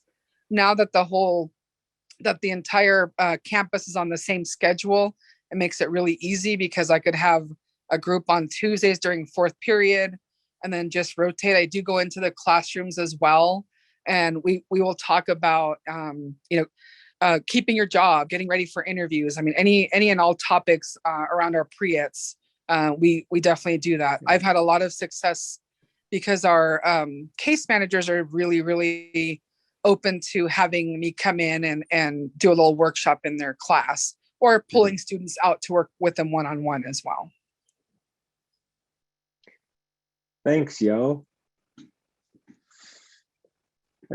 It's always good to hear those perspectives. Part of the question here from the third group, if you will, is how do we work to integrate our SPED departments and our transition services and students into other components of the school, whether it be CTE or just sports or anywhere else. And so be thinking about that as you look to the screen share I put up. I mentioned we'd briefly touch on the data from this year. This is the pre-EDS amounts according to category, which ones were delivered this last quarter, or actually a year ago, sorry, of 2021. So if you can see it, that's there for you. I know some people in our group wanted to revisit this. The slide was just shown and then we got transported back.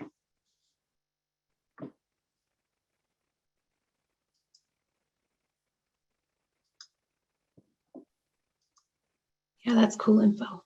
Yeah, and here's the other one. And know that with this data, it's statewide pre-eds. It's not only the pre-eds that are delivered by transition specialists. So there's also the coordinators and the other components that happen around the state, statewide job club, for example. I'm not sure if that's YTP as the documentation source or if it's through the other program, but it all gets counted at least once, only That's once. a combo Hopefully. of both of them. Yep. Yeah.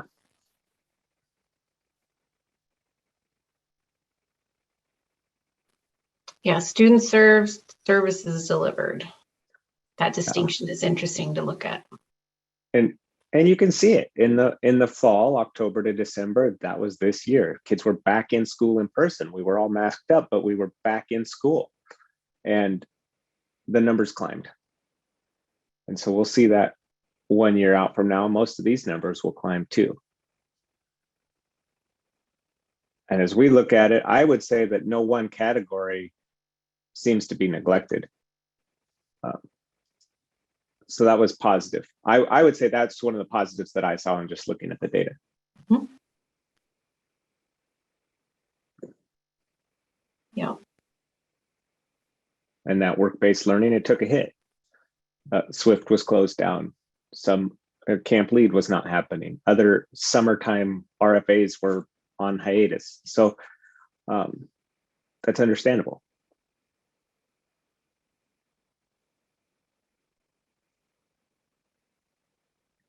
I feel like at the same time, though, our employment department collaborators were also really helpful in helping us create those work-based learning experiences, at least in Brookings, giving students the opportunity to access internships, and a lot of those internships turned into paid employment.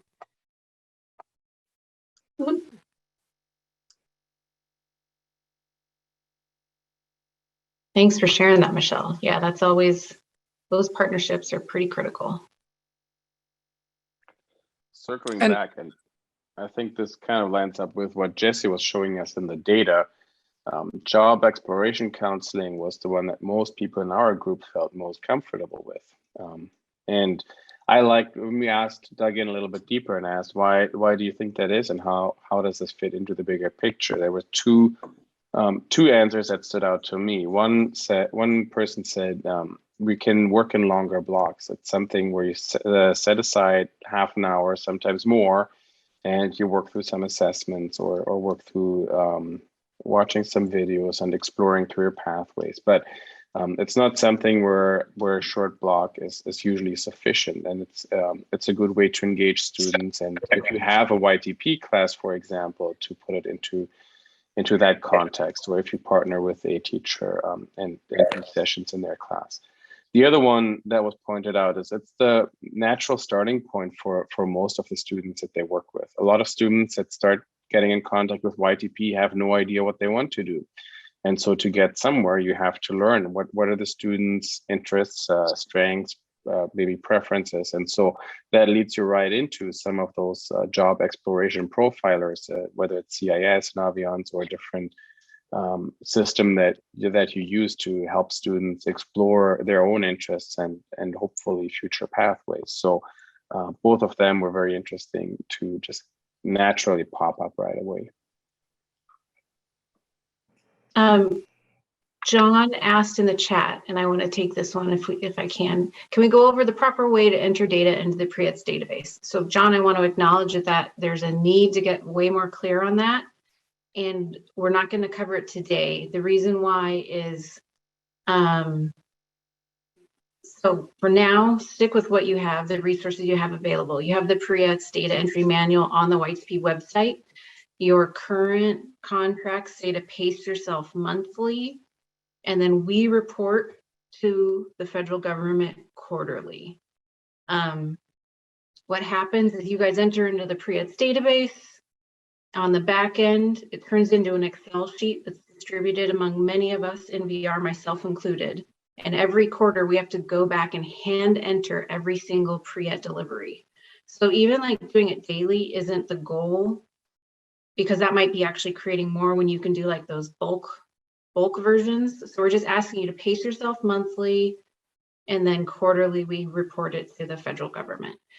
In the future, we're asking ourselves questions and learning more about things like, well, you saw that slide that Jesse shared and it said number of students. Well, we can't discern if these are unduplicated students or repeat students. Like that kind of stuff we're working on. So we don't want to give a new set of info right now and then yet another new set of info. So we're working on clarifying this stuff, and when we get it clear, we'll share one new set of info, status quo for now. So Michelle, would it be helpful for me to share my screen just so people can see where the pre-eds manual is? You It's betcha. not super obvious. Yeah, yes.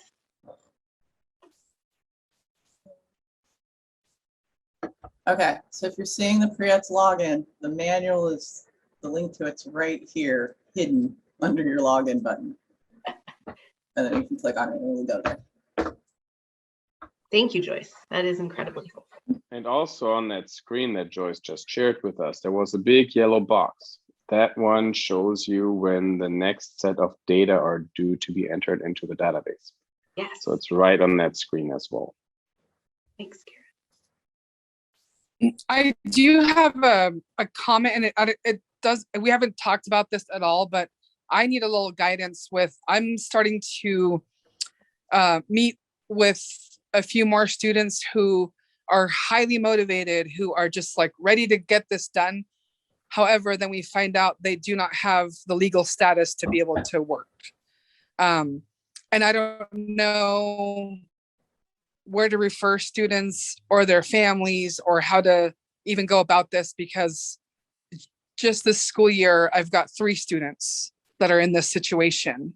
And this is my first time in this type of situation. So if anybody knows anything that could. The way that I think about this is this is like the cool thing about pre-eds. Is they're eligible for pre-eds because they're a potentially eligible student if they have that documented disability and they're enrolled in school. And you have the ability to set up paid work-based learning experiences for them, which looks a whole lot like a job, right? So while VR plan services might not be available for them because of that barrier, your service and support still can be. And I guess that would be my only level of guidance right now. Yeah. Okay, and that's what I do. We still meet to work on driver's permit, the things that I know that we could still work on.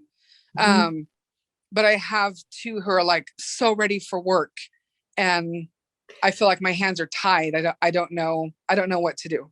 Yeah, it is. The limitation is it's only a short-term support that's available to them, but at least it is something right now. Thank you for bringing that up in advocacy. We all are always scratching our head to figure out how to pay attention, everybody, to the reauthorization of WIOA coming up in the next year or so. I believe it's going to address some of these topics. So it's interesting. Oh, thank you, Andre. Yes, thank you. And also Kathy Morris, refer to Latino Network or whatever network's available in your region. Yep. Awesome.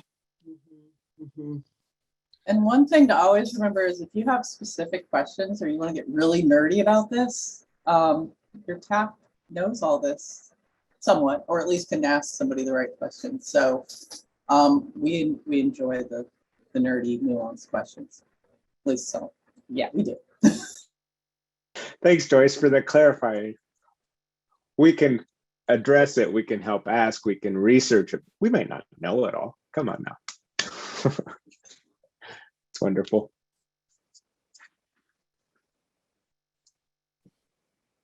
Are there any other strategies that came up in your breakout groups? Or is there anything else that really stood out to you that you feel like everybody should know about?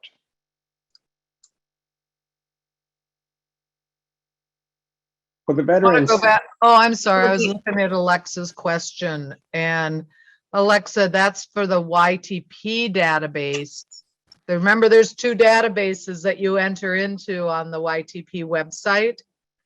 And one is the pre-ETS one, and one is your information for entering your YTP information, when you do an intake, when students get jobs, all of that. There's two separate databases there that you enter information into. It gets confusing. One is pre-ETS, one is YTP information.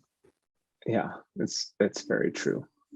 Does anybody have that link? Joyce, do you still have it open? Can you throw it in the chat if so? For the pre-ETS manual? Yeah. Yeah, cool. And Palmyra. Oh, Palmyra. I say your name wrong all the time. Amanda. Palmyra, you have a question? No worry, Joyce. Yeah, it's more a curious question that I guess another somebody shared about working with having a student that is undocumented, and then how to provide services or what services are available.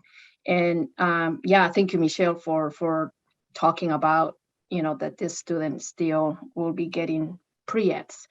And as much as, yeah, it is a barrier to help the student to find employment, but we can provide training through the ICAP. And not so much through the ICAP, but through community colleges that don't require documentation to get some training. I mean, yeah, that's right. That don't require to get a training. And then there is also scholarships available. Anyways, I just wanted to share that because I am working here at Lane County and collaborating with LCC, Lane Community College. They have talked about to some of the students at Cottage Grove High School, like, yeah, because those questions came from some students, you know, I don't have documents. So what do I, how do I take classes? But anyways, I just wanted to share that there is other ways and other hopes. Yes, employment, it is hard, but at least they're getting some training, some skills. Yeah, so I just wanted to share that. Thanks. Thanks for saying that, Palmita. I think it will require pulling in other resources because we bump up against the wall when it comes to VR plan services. So that's sort of part of like the comprehensive counseling and where we reach out to our whole network and everything like that. We don't just say, no, none of us are saying that.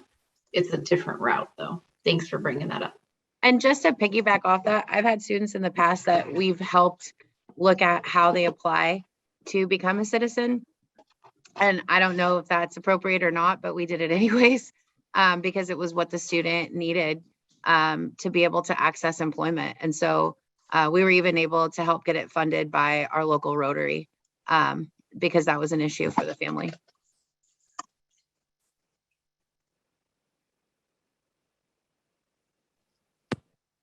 You guys are rock stars. Thank you. This is a lot of great information. I would have some of these things, like I knew about the education and the training part, but Michelle, that was rock star. Thank you. Self-advocacy. There's also resources on Oregon CIS to prepare for the exams that go with that. And they're free through the Oregon State Library. So if you have CIS, you have access. That's one of my favorite tools about CIS, Michelle. Thanks for pointing that one out again. We can't bring it up enough, right? If you have a student that needs to be engaged somehow and they're exploring, what does it mean to be, let's say, cosmetologist? The cosmetology prep exams are right there. You can look at them and you can say, you have to know this much. You have to be able to read these words and understand this type of vocabulary to pass these exams. It's fascinating.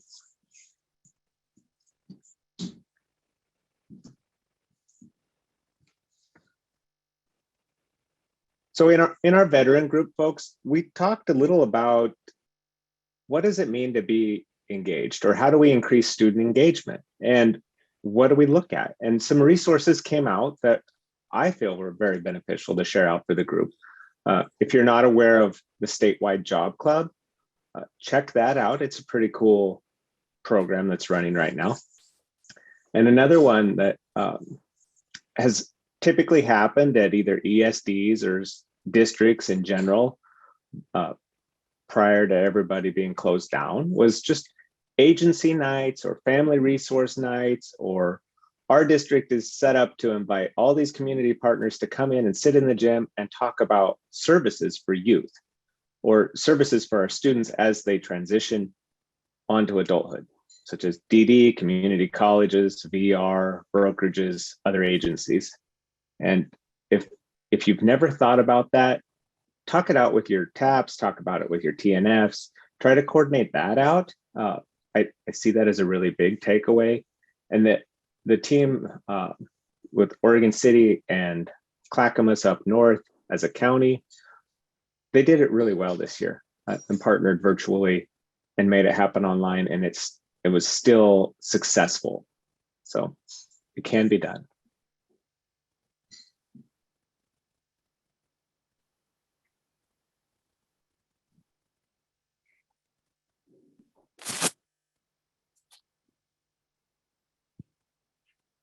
There are questions in the chat about, does each school district need to purchase CIS? Yes, you do, or you have access to CIS through VR.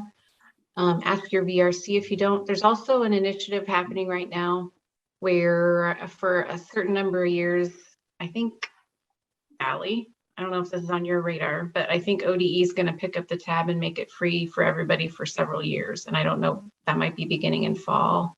I'm not sure when. And I'm sorry, I took a vacation last week and missed the CIS board meeting, so I don't have the most up-to-date information, but. I don't have that information either, but I can get it. Okay, cool. They brought it up in our career connected learning group, so that might be a good place to check in. I'm not sure about the dates either, but I know that that's exactly what I heard as well. Yep, so that's kind of on the way. And exciting. Would it only be the adult version that would be available, but also the student, the whole, oh, that'd be awesome.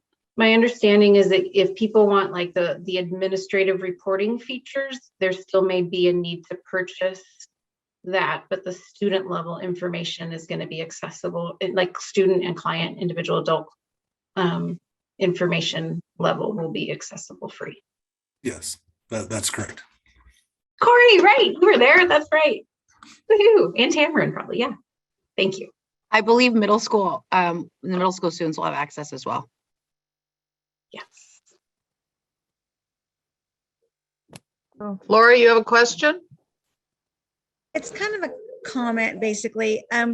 We talked a little bit about when you're recording pre-ets, and that was, I think it was right before Jesse got in there. He might have been in there, but when you're recording pre-ets, how you can only record one pre-ed at a time. It would be, has there been talk about being able to record more than one pre-ed at a time, and also getting rid of all of the old students so we don't have to go through all the students that are 2, 3, 10 years old? All currently under consideration and analysis. Thank you, Lori.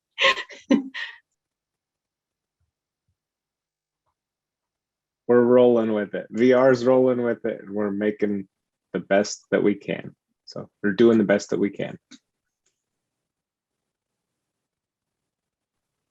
Is it possible to add the employment start date on there in that database? It's just an important date for us and it's not collected in the database. And I've always wondered why. In the YTP database? Or in the pre-ets database? The YTP. The YTP one. Well, when they're closed after 3 months, that usually means closed successful. That means they had 90 days. You could go back, but you're right. We never put. We need to get to the employment date to be able to get to the 90 days. That's why it's such an important date for us. So I fill out a Google form and I email it to myself, and then I make a calendar so I don't miss the date, but it's like multiple steps when it would just be easy to enter that component in after they sign the plan, eligibility plan, employment start date. It just makes sense, I think, for the people that are here. And I'll throw out some best practices, right? in YTP, we always suggest that transition specialists sit with their voc rehab counselors on a regular basis. Regular as defined between you and your VR partner. Sometimes it's once a month, sometimes it's once a week, but on a regular basis. And that's information that when you've been doing the system for a very long time, Stephen Sanders, for example, just throws it out there and says, by the way, I moved this student from this status to this status. There was a status change. You should be aware of it. In 90 days, roughly, I'm going to close the case. So if that's on your standing agenda when you're meeting on a regular basis, it helps eliminate that need. But again, it's best practice avenue.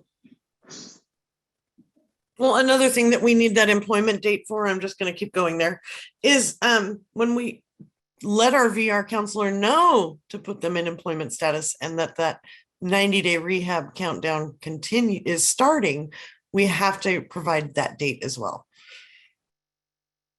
But you can put that in your own notes, have your own, I have my own Excel sheet that keeps all those, I just have each kid listed by their date, the application date, the IEPE date, and then I just write in there when the employment date was, and then I can count that also so that I can make a note.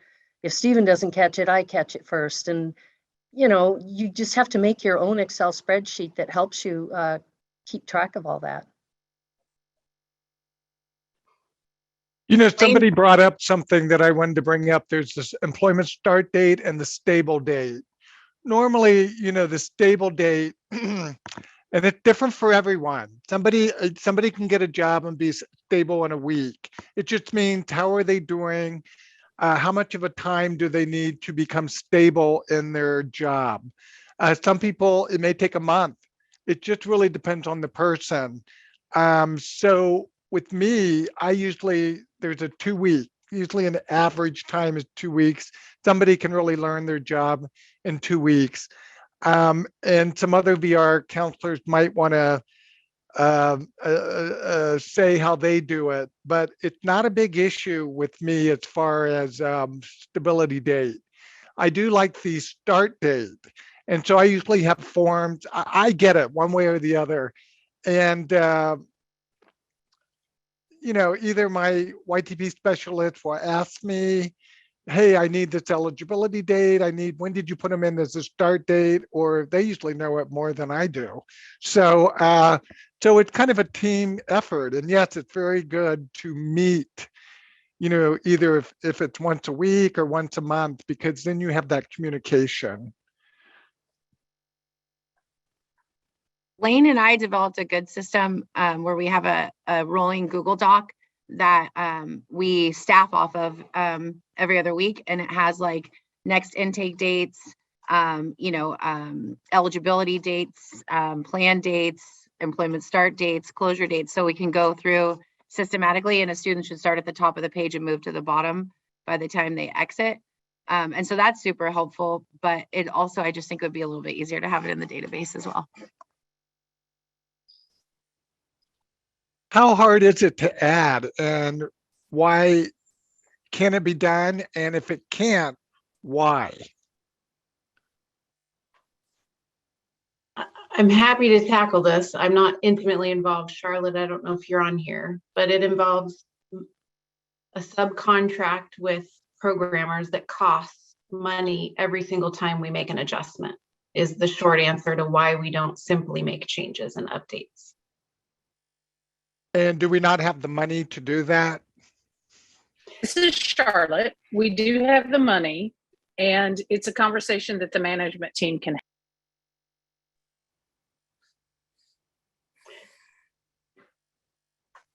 Thank you. We're collecting and we're hearing what you're saying.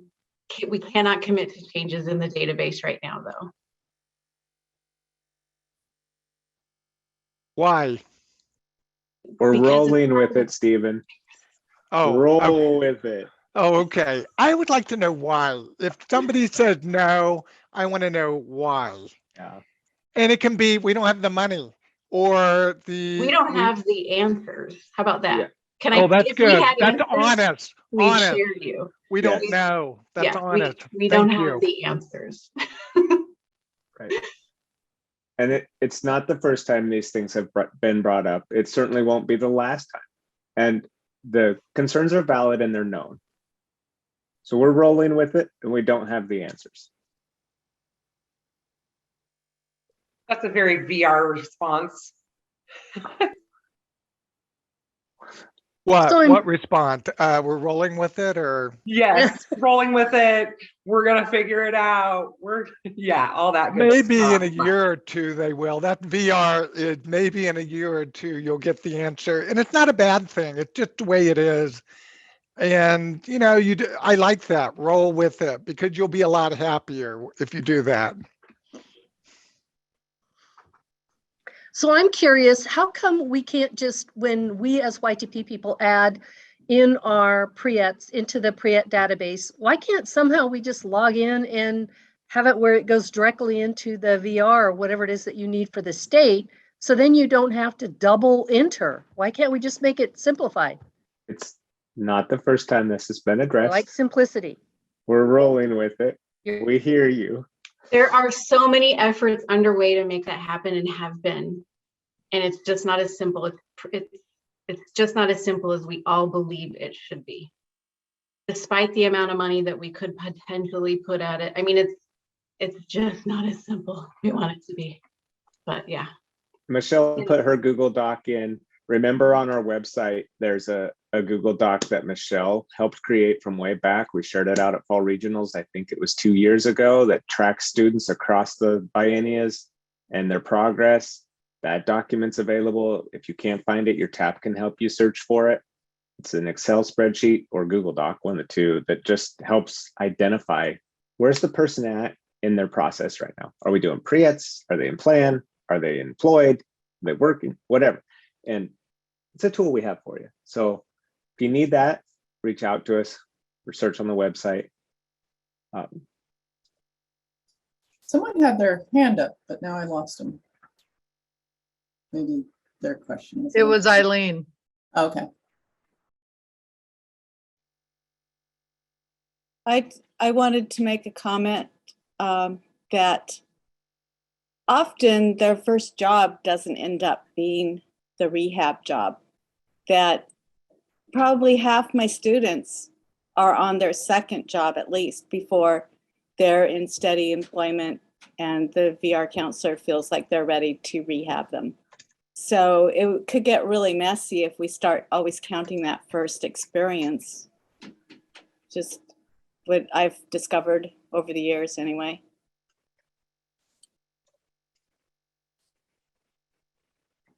Yeah, Eileen, you're right. That's where we need to start thinking sort of just about that journey of a youth's life or an individual's life, and how our services support each step of the way. Yep. And your slide showed it earlier. Fine, you guys. Sorry. Your slide showed it, Michelle. What the YTP is the beginning, the start, and we might not see the end result. But VR can help capture that and carry it through. Yes. So there's definitely nuance around it. When does end, exit, connect, and talk to your TAPs about it for more details when you have the really big questions on it. But it's team decision, and we start there with the folk rehab partners. Yeah. Yes, Kathy Morris, there you wrote it. Team decision. That's what we're saying. So bring us in, staff with us if you have those questions, like Joyce said earlier.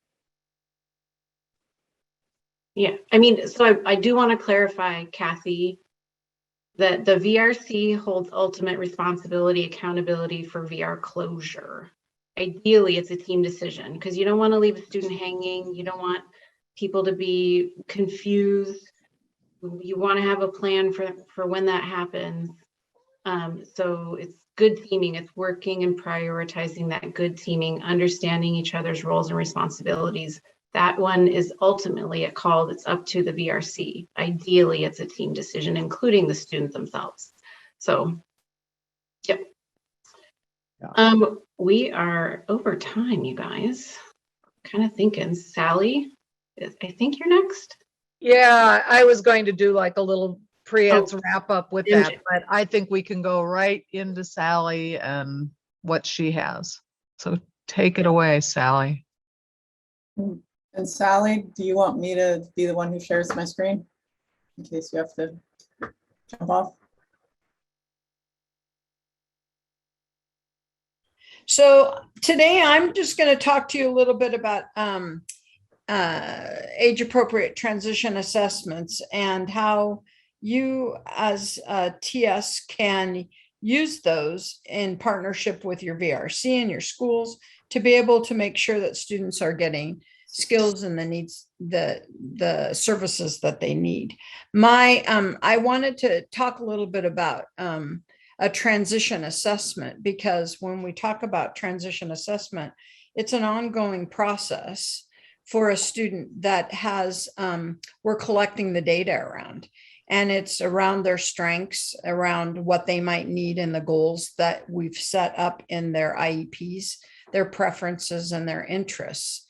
And IDEA says that every student is, should get FAPE, which is a free and appropriate education. It should be delivered around their unique needs.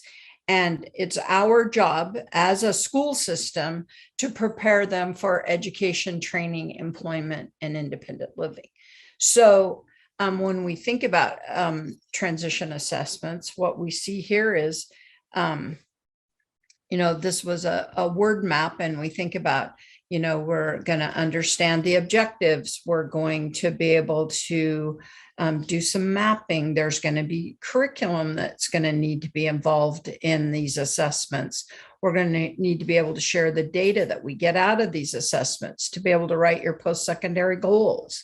We want to make sure that people understand that there's information in there for graduates, that there's always room for improvement, and that students should always be aware of what's going on when they do these assessments. The assessments are the building block to an IEP. So a teacher would start with these assessments, and they would be able to, students can explore and identify their preference and interests. And the assessment data would serve as a common thread through that IEP. So what maybe I read in the present level of that IEP and I go to their post-secondary goals, or I look at their services, everything should be tied together.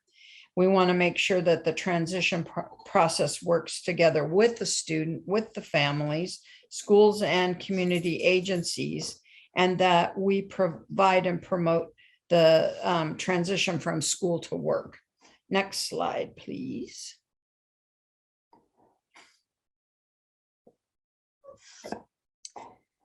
So when we think about age-appropriate transition assessments, they can be formal or informal. It can be a review of observation data. It could be adaptive rating scale that maybe you would find in a student's file. It could be an ASVAB test. It could be interest inventories. It can be interviews. It could be surveys. It could be information you found out through CIS or Naviance. But we want to make sure that when we're doing assessments, we're hitting the 4 target areas, which is academics, self-determination, want to make sure of their vocational interests and exploration, and adaptive behavior and independent living. When we think about the age-appropriate transition assessments, just remembering that it's ongoing and it should be current. Sometimes we see that we're looking at assessments maybe for a 12th grader that were given in 9th grade. They need to be updated. Each student needs to have that time to say, hey, I experienced some new things or learned something different. But it's a way of collecting the data for their needs. And it helps relate to the demands of current and future work, their education, their living, and even their personal environment. Some students in 10th grade don't think about moving away from home, but they sure have an opinion by the time they get to be a 12th grader. So we want to make sure that it's always current information that we're using for students. Go ahead, Joyce. There's a lot of decisions to make, and this isn't your job to make these decisions, but case managers or teachers are looking at determining what needs to be assessed and then selecting the appropriate assessments. Do I need more around education and academics? Do I need more around functional living? Do I need more around employment? So, and then it would be their job to conduct those assessments, but in your job of working with them, with students, there may be some observations that you've made. There may be an inventory that you've given, and that could always be shared with that teacher and have that conversation about that student. We always want to make sure that when you've done observations or you've done an interest inventory or a survey or pulled something out of CIS, that we're always looking at those results together as a co-partner with that teacher or that case manager. And then we want to make sure that that assessment data that is current is being used as we make that transition plan. Go ahead.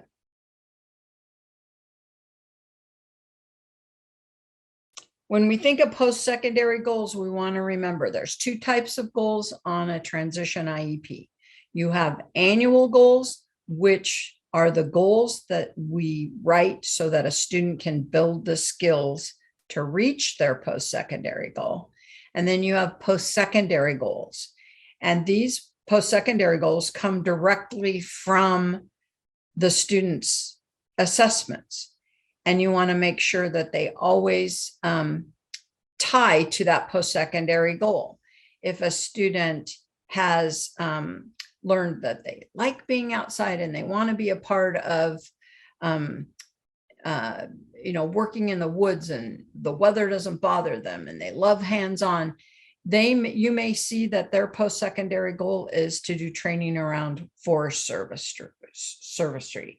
So you want to make sure that that student's goals, again, tie into those assessments and that it shows what that student wants to do. Maybe that student wants to go to a welding program or be a part of that. But when we write post-secondary goals, we must always consider education and training and employment. So your education and training can be the same. On an IEP, you may see that education and training can be the same or it can be different. Sorry, my computer is going to die right now. I gotta plug it in. And then you always want to make sure that you talk about those independent living goals. Sometimes we think only students that have significant needs would have those independent goals, but that's not true. A student could be going away to a college, no transportation, may need to learn a system. They may need some financial literacy. You never know, but there are things that when we take those academic skills to move into a functional setting, to make sure that that student's goals reflect that. Okay. So when we talk about preference, interests, needs, and strengths, I know some people are using the term SPEN now instead of PENS, which would match the thread spinning at the bottom of this slide. But the formal language use PENS. If we look at an IEP, the strengths are the first thing that comes up in that present level. So we actually are following the SPIN method, but when we refer to it, for now, it's around preference, interests, needs, and strengths. And then we want to make sure, again, you're looking at that common thread. Everything should tie together when we're talking about this student. And these are the kind of conversations that you want to be able to have with your VRC and say, these are the assessments that have been given, or this is an observation, or this is a survey, just so that when we get students connected with adult agencies, they know what we've been doing in the school system and not always starting from ground zero. Okay, go ahead. So we're always wanting to think beyond the classroom. Can I describe PENS for employment, education, independent living? When we think about PREETs that we offer students with disability, we want an early start at that career exploration for students. And that's, we've talked about going in and co-teaching with a teacher around an activity, but, transition begins as early as 14, but by law by 16, and it can be earlier if an IEP team determines that. But students with disabilities need to connect and do the pre-ETS work so that they understand maybe where I want to be, where I want to go. Like Michelle said, she wanted to be a therapist of some kind, got that experience and figured out it was so boring that it wasn't something she wanted to be a part of. Or maybe somebody, says I want to do this, but then I get that experience, or I don't have that experience and I really want it, and I get it, and it continues to be something that I want to do. So we want to make sure that the topics that we cover through that, the pre-ETS, are always going to help them. Do I need career exploration? Am I moving on to college? Have I taken classes in high school that are going to move me into a community college or a four-year situation? Am I working to, where do I want to go? Is it a training program that I want to be at the community college? Does the community college I have get me to give me the services or give me the accommodations that I may need? So all those things you need to be thinking about. Go ahead, Joyce. So I just was the questions that I thought about, where and how is the student going to learn or develop the skills? So when we think of that information, pre-ETS, we could consider workplace readiness, post-secondary counseling, could be the areas of pre-ETS that could help them learn about how they're going to develop skills. Where's the student going to work or engage in productive activities? That, again, a pre-ETS that could happen is job exploration, or we could offer them some work-based learning experiences. Where's the student going to live, and how are they going to access those adult services? Again, we're going to look at post-secondary counseling, self-advocacy. So those are the areas that you can think about as you start to think about what pre-ETS might a student need.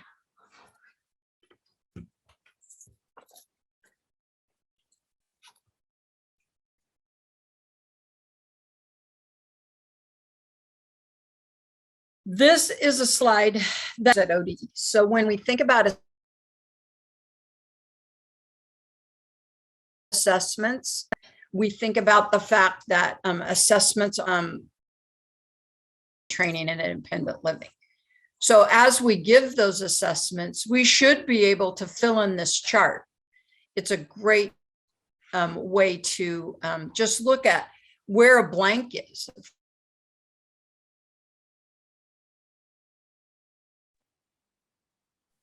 Sally, you're cutting out for me. I don't know if that's happening for other people or not.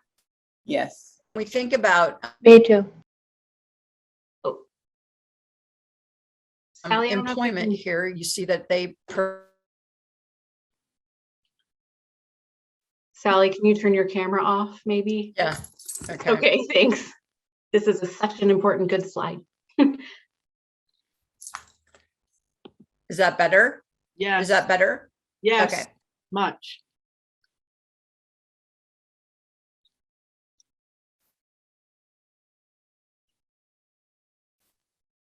Maybe. I still can't hear Sally. I'm not sure if others are hearing Yeah, her. we can't Neither hear can we. Sally now. With community or jobs within a community. Is it okay? No. No. Are you comfortable, Sally, if we Go. wrap Yeah. around you Yeah. talk about this? Yeah. Go ahead. Joyce was going to help. So Joyce, go ahead, take it. Yeah, I have your notes, so I can read that. Okay, so the blanks on the grid, you could be lacking data to determine services for skill building. Doing pre-ETS can help to gain the information that could be shared with the VRC so that they understand the assessments done.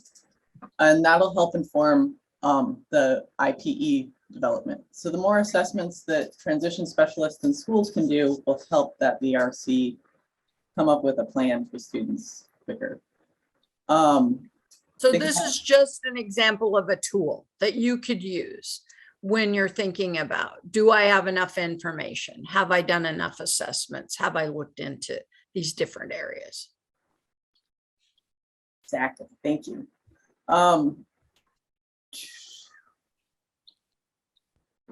And so if you get this chart and it's filled in, then you have everything you need to write post-secondary goals in an IEP. And you may not fill in every area because you may have enough information. So you're right, it could be filled in, or you may not need that information because you've collected enough information to be able to write a post-secondary goal in the area that that student needs. And the last thing on here is just have the student begin a portfolio with this information. And the more they can do, the more information you'll have at IEP time. Anyone want to add anything to this slide?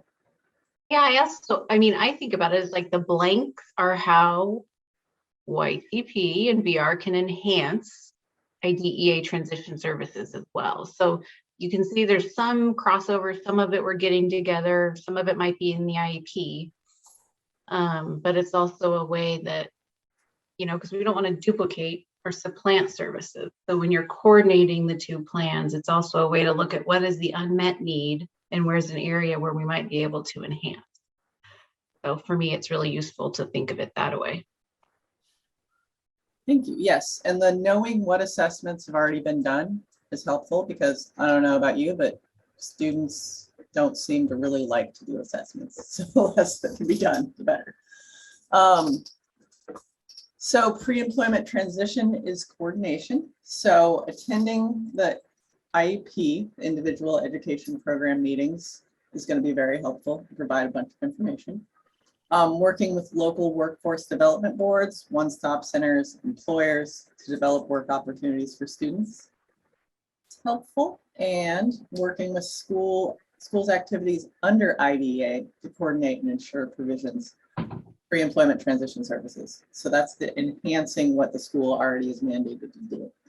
And attend person-centered planning meetings for individuals receiving services. The way you're communicating and connecting with your team. So oh, I missed something. I don't know what these notes mean. That's all right. Don't worry about the notes on there. Okay. And that is the end of that. Does anyone have anything to add to this slide?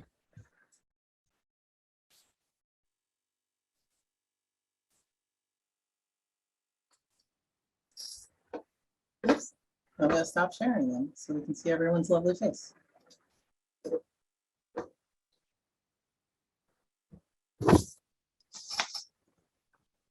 Okay, so one thing I'm gonna try to implement next school year is when I know that a student has a scheduled IEP meeting with them like a week before to go over their transition goals with them.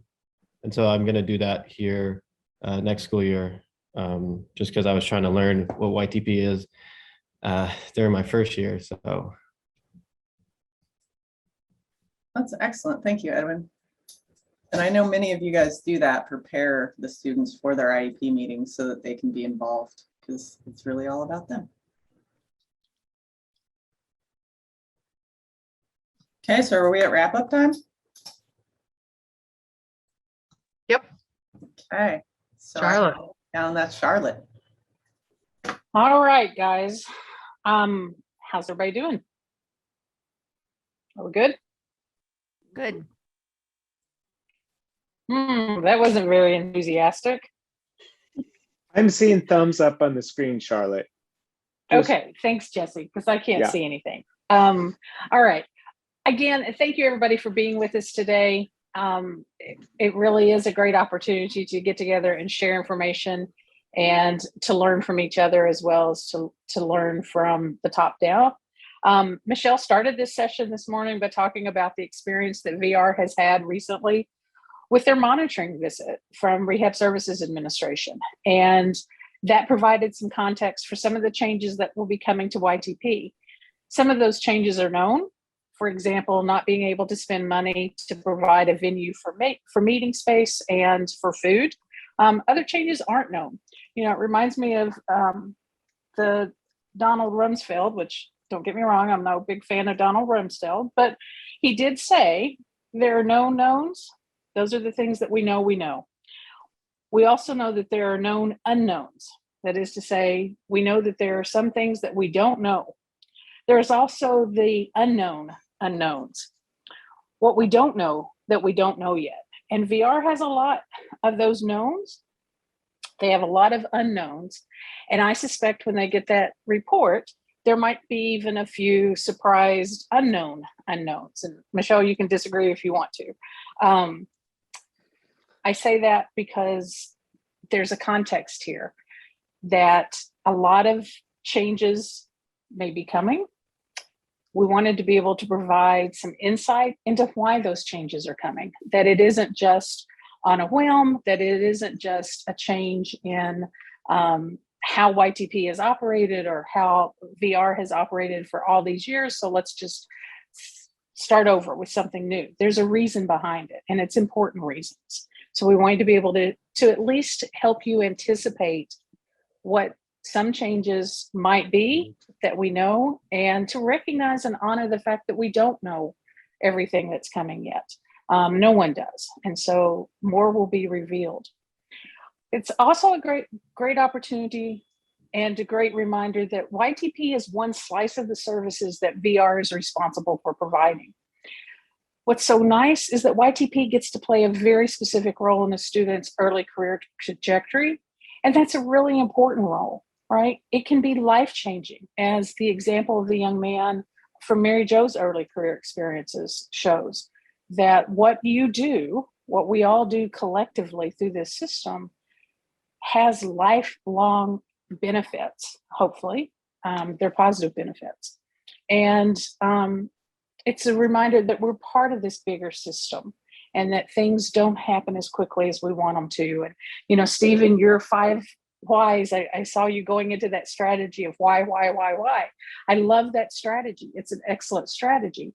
But as Jesse said, for right now, we just have to roll with it because, again, going back to what we know, what we don't know that we don't know, and what we know we don't know.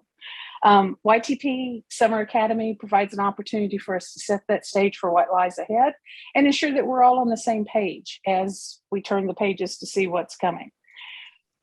When we think about pre-ETS in this context, it's really logical that pre-ETS facilitates positive employment and enrollment outcomes for individuals who experience disability. So it makes sense that we spend time in those early opportunities, early transition services.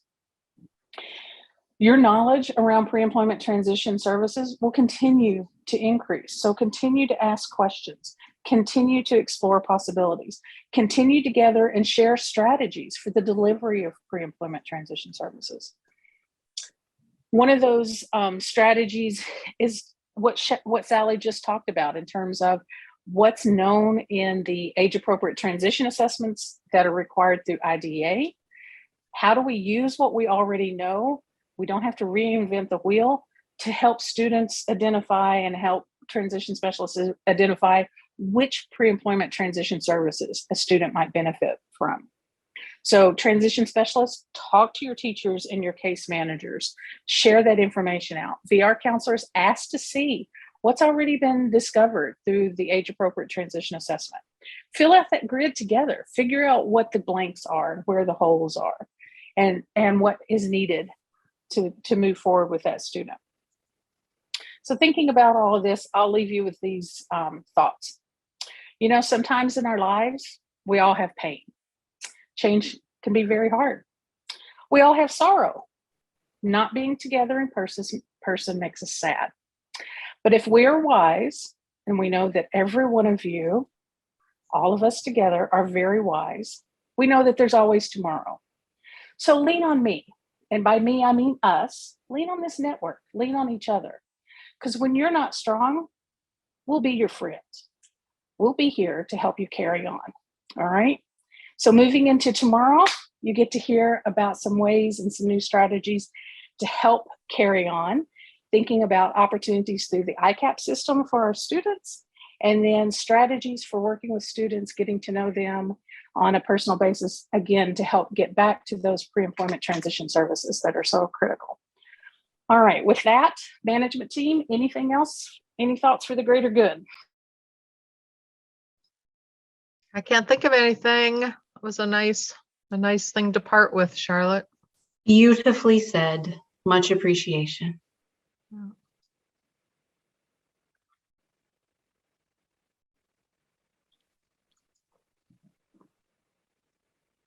All right. On that note, I guess we are done for today. And we'll see all of you tomorrow morning at 9 o'clock with some more great information. Thank you.